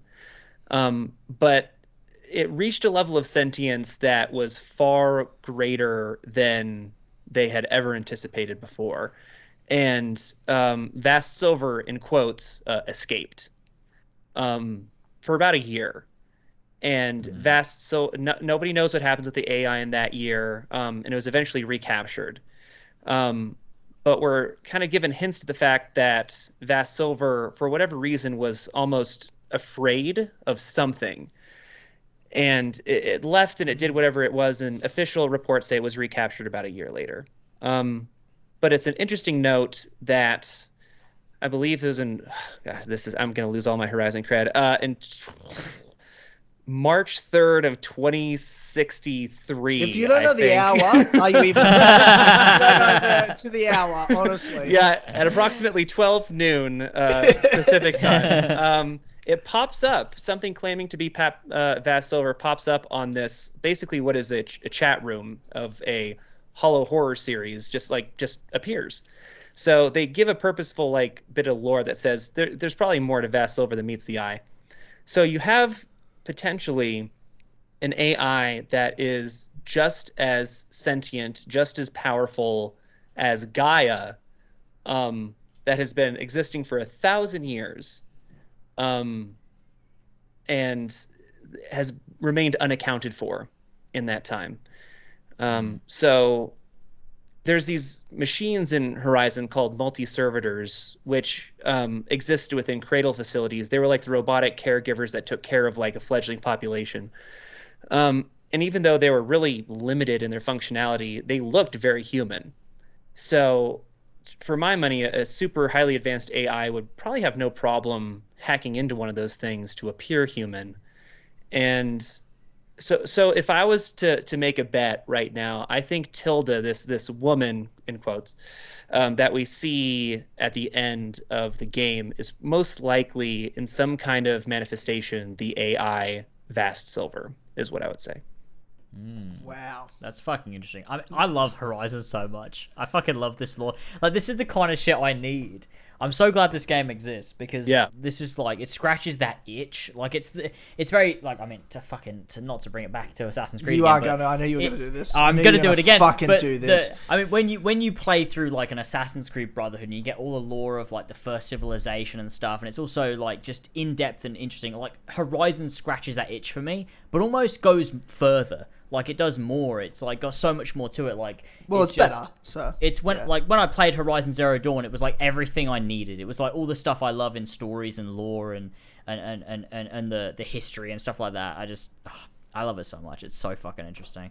Yeah, it's like all these things, and for real. Like, anybody who doesn't know, like, I'm never going to be that jerk who's like, how did you know it? It's literally mentioned in 3 data points that have nothing to do with quests. You just have to find them out in the world, and then you're like, huh, that's weird. And then you're like, huh, that's weird again. And but I think the reason why I think it's probably this, because I do think that the glitch that started everything and the transmission that severed Gaia from her subfunctions is connected. And the only entity that could have survived both events would have to be an AI. We saw it with Cyan in the Frozen Wilds. So if you have a AI that already has a checkered past with humanity that could exist without humans being on the planet, all you would have to do is mess with the Pharaoh Swarm just enough to where it doesn't respond to human commands anymore. You don't have to take control over it. You just have to be able to mess it up. And perhaps the most highly advanced AI ever created, I think, could probably swing that. And then you have people re-emerging again, and if you don't want them to be around anymore, there's a couple avenues you could take to get rid of them, right? Like, you have a climate intervention AI, and you also have these huge storms that we've been seeing in Forbidden West, which seem like cataclysmic. Like, luckily, my wife is a meteorology major. She majored in that in college. So there's like this one scene in one of the gameplay trailers where it shows like the barometric pressure dropping within seconds. So essentially, you have storms that are the size of like Hurricane Katrina forming over a matter of seconds, like all across the coast. So it is definitely like an apocalyptic event. And if you're going to create that, being a climate AI would be pretty good start to make that happen. Yeah. Wow. You bring it all back. You bring it all back. Now I feel like I know things. So when I play people, I'm like, oh, how did I do that? How did other people not realize? You take it. Imagine I take not knowing it. that. Yeah. Imagine not knowing that. Yeah. Imagine not understanding. So okay. So tell me then, where does silence fit into all this? Yeah, that's the hard one, because like his motives are so we just don't know a lot about them. What we know about Silence so far is very limited. He's always been very much this seeker of knowledge. He's like Ben McCaw puts it, he's like the world's greatest self-made person. Like he saw what was laid out in front of him and was instantly looking for answers, trying to find out more. So his life began actually in the frozen wilds. You can find out about this. So he pretended to be a Banuk shaman. That's why he has those wires in him. So he pretended to be a Banuk shaman, so that way he could get into this meeting of Banuk shamans called the Maelstrom. And once he got there, he basically robbed the sacred place of like all these machine parts so he could find out more about them. So he's always been like tinkering. A lot of people, it's like, I wouldn't go as far as to say he's Banuk. He's probably Banuk, but I could totally see him just shoving some wires in his body just to do this one thing to get more information about the world. Like he started a cult that was about to destroy the world for some more, like, to learn calculus. So so as far as Silence goes, like what his end game is really interesting to me, because one of the reasons why I like Silence so much is I wouldn't even classify him as a villain. He's just an incredibly self-interested person. Like he has nothing to gain from the world ending because he would die. So I really don't think that, and it's not even power that he's after so much. Like he's more than happy to let other people, like, cult fanatics or, this new rebel faction led by Regala in the Forbidden West do a lot of the dirty work. So what he's actually after is I wish I could like tell you more, but that's one of those things that I'm really hoping that we get more information on in Forbidden West, because it is a huge question mark, because he's the great enigma of this world, and you have to interact with him, and he has to interact with Aloy because she's the key into all of these places. Her physical being is the one of the things that can unlock these doors for him. So I love their adversarial relationship. I absolutely think he's involved with this rebel faction. You don't accidentally stumble upon the ability to override machines, flippantly. So and you see him kind of looking over the rebels overriding a bristleback in the announcement trailer. So I think he's heavily intertwined in the rebels. And also I do think that if you remember at the very end of the first game, you see Silence recapturing Hades and marching towards the metal devil, the Horus. I'm fairly certain that's the same Horus that we see in the story trailer that the rebels are kind of like marching out from. So I do think we're going to see Hades again in this game. Yeah. Okay. That's interesting. I mean, do you think? I mean, I don't think so. But the way that, because Silence and Aloy seem to be like in Zero Dawn at least the only two characters that seem very aware of like their place in the world and sort of who they are and like what the world is and like what really happens. Sort of like. Whereas everyone else sort of buys into this, like, the gods and the, whatever else, and the ancient ones and stuff, whereas Aloy seems to want to find answers, and so does Silence. Do you think Silence has any sort of connection to the old ones at all, or do you think he just sort of, I don't know, found his way into it, whereas Aloy is sort of more destined for it sort of thing? Right. I do think Silence probably found his way to it because of his inherent curiosity, and I think that's one of the things that makes him so interesting and so dangerous, because he even says like when he's talking about Hades and with the eclipse, he's like, I would have done it with more safeguards, but I would have absolutely done this again to get to this point. Like, he really has no remorse. He only has brief regrets of the fact that the things he could have fixed to make the project or the process more streamlined. So I really do think that, I don't know what his end game is, but I think the thing that's remarkable about Sylens, and it's another juxtaposition between he and Aloy, is the fact that, like you said, Aloy was literally born to do this. She was created by Gaia to do this. So that's the kind of the destiny side of it. And then you have somebody who's really just creating their own destiny. So I think there's kind of two sides of the coin in that way. I think he's just very much, this person who has this gift. It has this relentless drive to find out more, but I just don't know why. That's the fascinating part. Yeah, that's definitely interesting. Another question, though, while we're on the topic of these different people, is I've seen a lot of people comment on my video about Horizon saying that their theory is that, the person who sent the signal or whatever is Ted Faro, and he's like still alive and doing things. What do you think about that? Do you think that's possible, or? I think it's possible. It's hard. You can't really write off anything when it comes to this stuff. But so I'll give you some stuff that I think is probably like could support it, and stuff that would kind of be like, I'm not sure about that. Number one, I think people want Ted Faro alive so they can kill him. That makes so much sense. Yeah. Whatever manifestation people can create to make that reality happen, I think people will look for, because he's the guy who like destroyed the world twice, essentially.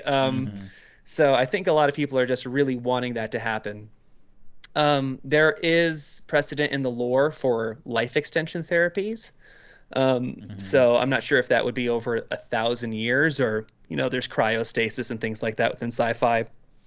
I don't think he's alive, and I don't think there's a clone of him out there, but I do think that we're going to find out more about him, because in that story trailer, if you guys remember, you see Aloy and a couple tribespeople walking in front of this big like black circular door.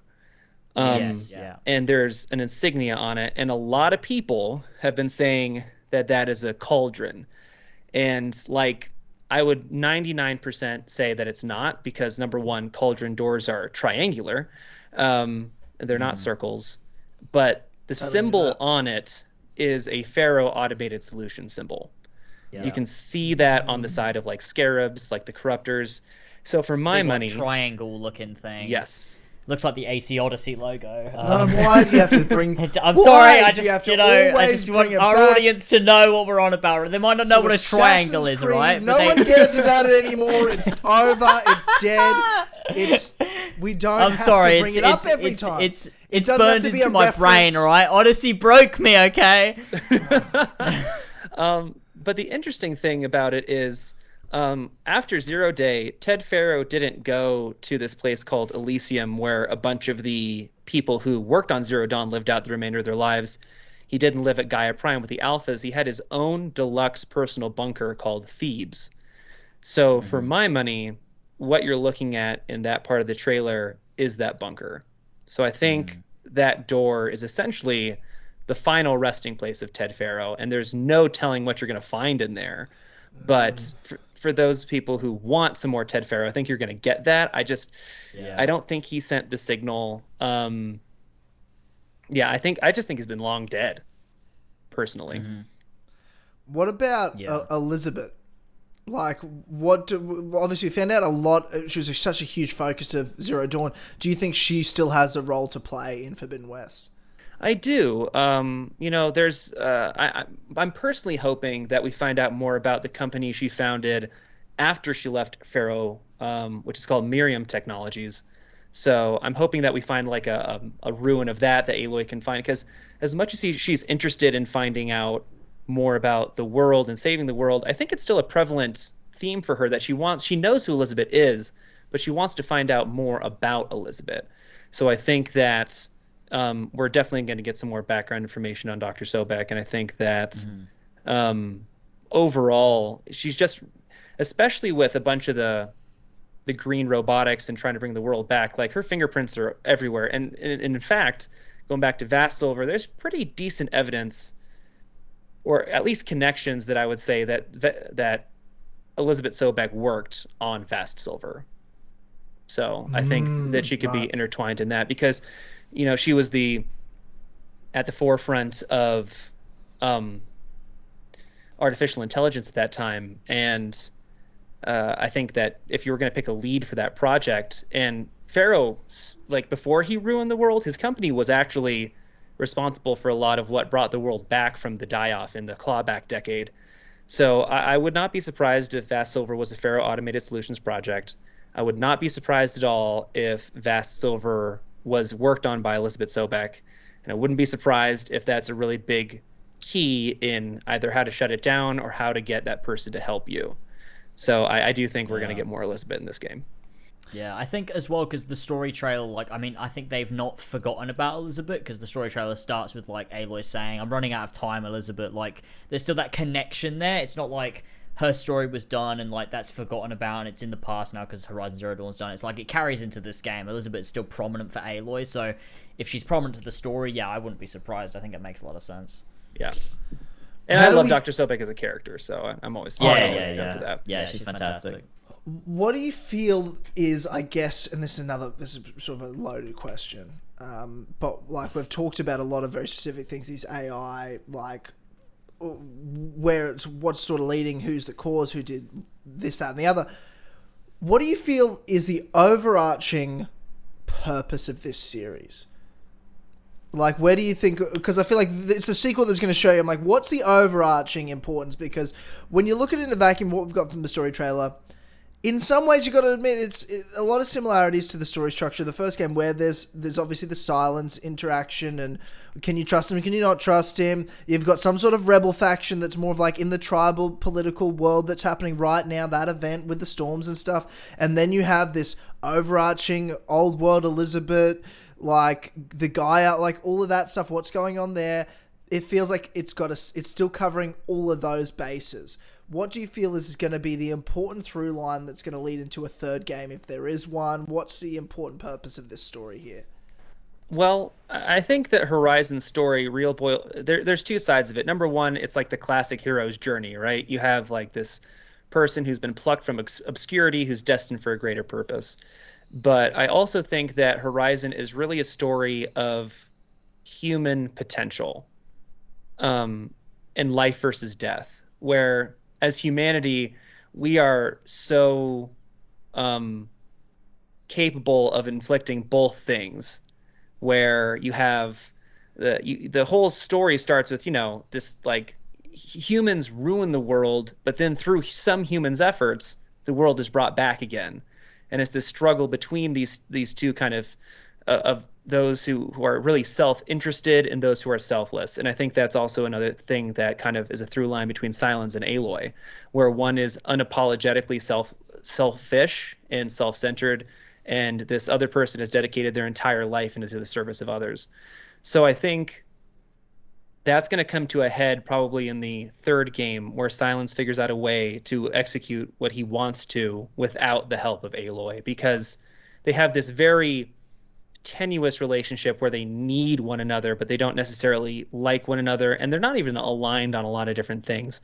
So it's a very human story about, some people who are out there striving to do the good work and things that are beneficial, and a lot of people who are asking just the question if we can, opposed to if we should, right?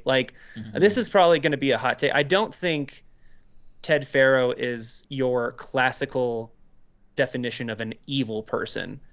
I think that Ted Faro is evil in the sense that his self-interest is so great that nothing else matters, right? He wants to create the greatest line of robots, of robotic peacekeepers that have ever been made. And in order to do that, he doesn't think about any of the repercussions, just what could we slap on these things? They're unhackable. They can, self-replicate, and it's this whole kind of cocktail of things that it just end up being terrible and doom the world.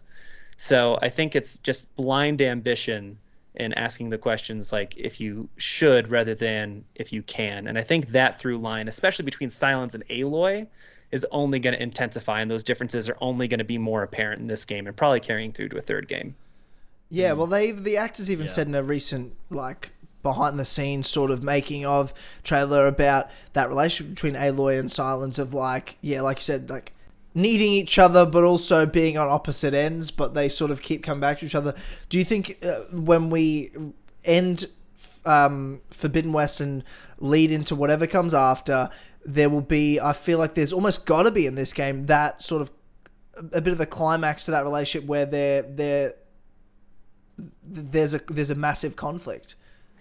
I do. And another thing that a lot of people might not realize as well, especially with the story trailer, and I think two things are probably going to be prevalent in the third game. Number one is probably the restoration of Apollo. So that way humans have the option of getting all that information and knowledge back. And that could cause a litany of problems, people who accept it, people who don't. But as far as Silence and Aloy go, the fact that Silence has Hades, Aloy doesn't know that. And that is a huge wild card on the table, because the whole point of Gaia's destruction is because Hades is designed by design and has the ability just built in to take over the terraforming system and reverse it back to zero. So that's not like some crazy like new ability it has. That's specifically what Hades was designed and meant to do. And you can read more about it in the Hades protocol data point, that Gaia, the control over Hades is pretty minimal. Like Hades actually needs to be able to control Gaia. So if Aloy brings Gaia back and Hades is still active, Hades could come back and wipe the biosphere back to zero, like pretty easily. That's like by design what it could do. So I think that could be a huge thing in the third game. Essentially, like what you saw Hades do in the first game was trying to execute its purpose through the means that it had. It couldn't use the terraforming system, so it used the Pharaoh machines to kind of achieve that end. But that was its ultimate goal. That's its design to do that. But if it has the terraforming system, it doesn't need the Pharaoh machines. It will use Zero Dawn itself to wipe out all life, which would be pretty poetic, that the system that is used to bring all life back could absolutely be the doom of life again. So wow. Yeah, I mean, you've just I feel like that's what it like, sort of like it all fades to black after you've just said that line. You've just sort of perfectly tied that, and I'm like, wow, I'm just digesting all this Horizon information right now that I'm like, fuck, this series is so good. And makes me realize how much I do actually love it a lot. Yeah, like, you've really brought the hype. You've really brought the hype. I'm very excited. Yeah. There's so much to it and to look forward to, and the stakes, I think people forget of this of Zero Dawn and what leads into Forbidden West. The stakes are so high and are only getting higher the more get revealed. You're like, holy shit, this character we play as in Aloy has such an important effect on the whole world and every person in it.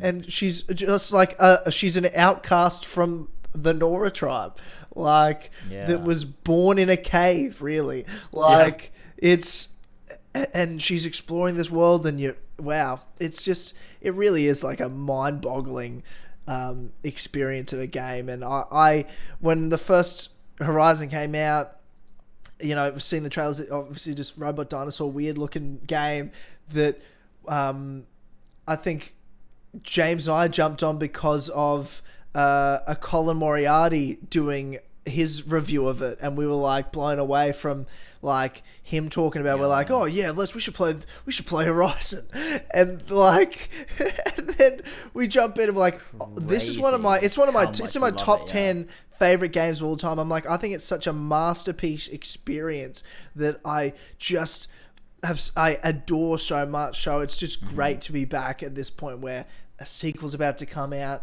We're all anticipating it. Everyone's hyped and excited, and it looks brilliant. 5 years, it's gone so fast. It doesn't feel like it's been 5 years. That's insane. But what a perfect amount of time for Guerrilla to have really invested in creating a sequel. And to me, the biggest news and the best news of all from Horizon Forbidden West is when they're like, oh, it's about the same length as Zero Dawn. I'm like, thank you. Thank God. Yeah. It's not some 150 hour behemoth of a game that people seem to want to make with these open world games now. It's a perfectly 25 hours. That's a brilliant length for a nice for a tight narrative game. Beautifully tight. But I think that's a big game. 25 hours. That's a lot of time to do a lot of cool stuff. And I'm sure there's another 25 to 40 hours of, if you want to doing whatever explore, else you want. data points, like, machine battles, customization, challenges. I'm sure there's side quests, everything. There's all, if you want to do it, there's going to be so much content in there. But also, if you're busy and you also don't have maybe have the time, 25 hours, beautiful amount of time. Yeah. Beautiful amount of time. I love it. Yeah, sweet spot, definitely. That's really, like, when I saw that, I was like, you know what? That's where the hype comes in. Where I'm like, I know I'll actually get to play this game in a reasonable amount of time. Like, because otherwise, if you tell me it's a 50-hour story to finish, I might not finish the game till July. Like, that's just a scary, like, thought. And I hate, like, when you find the time to play a game for a bit and then you lose time and it's been like, oh, it's been 3 weeks since I played. What sort of happened the last time I jumped in? It's concerning. So that's my little personal tick of approval there. Yeah, it's a very Tyler thing. Valhalla broke you, and now you can't play games. Well, you're scared. Well, I mean, it was one of the worst games all time. Yeah, I mean, you're definitely right. Yeah, it's bad. It's one of Assassin's Creed Valhalla. It was definitely one of the worst games all time. And yeah, you're right. It did break me in the sense of it made me stop liking video games overall, just because I was like, I never want to. It's such a chore. I never want to play a 150-hour game ever. Well, I never wanted to beforehand, but it just made me like. I'm so glad you played The Witcher before you played Valhalla, because it never would have happened. You never would have played with The Witcher after Valhalla. It just wouldn't happen. That's such a shame. It took. I didn't finish one new game last year. I didn't play one game last year. Because of, like, after Valhalla, I was like, I just don't enjoy playing games. It's honestly exhausting. Like, that genuinely ruined me, because it was like months of playing this piece of shit game. Yeah, I know how you feel, though. I had to finish, and then we got to the end, and I was like, that was terrible, and I said it was terrible, and I got months of hate because everyone's like, it's really good, and then everyone 180'd on me, and I'm like, you know what? You're right. Yeah, Valhalla was shit, and no one fucking apologized to me. I was like, I ate shit for months because of this abortion of just the game. Be glad everyone changed their minds, right? Just be glad everyone realized. Yeah, we can't want people to be punished. That's what we established. Exactly. I don't want people to be punished. I just want an apology. I'm sorry, Tyler. Yeah. I'm sorry. Thank you. I'm sorry. I didn't play the game, but I'm sorry too. Yeah. No, I thank you for not playing it. Jesus. Yeah, I'm glad you didn't play the game. One of the lucky ones. Well, I mean, I think with that, Chili, thank you so much for coming on the show, for joining us, and giving us a couple hours of your time and giving us your incredible Horizon brain. It's so cool for you to, like, give us those details and get the extra hype, because I know so many of our listeners, they love Horizon.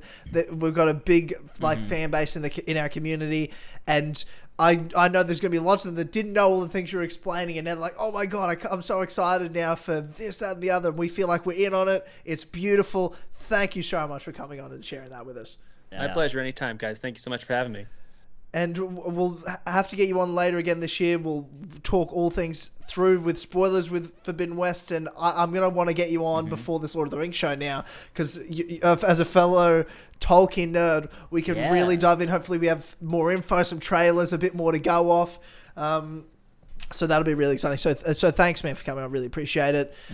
And James, as always, for being here. I guess, thanks. Thanks for having me on, Tyler. It's been a blast. It's all right. But, if you do like listening to James and I talk and you want to hear more, you just head over to patreon.com/, as always, again, just $1 a month, exclusive access to the Patreon podcast, the Clubhouse podcast, but podcasts on the internet.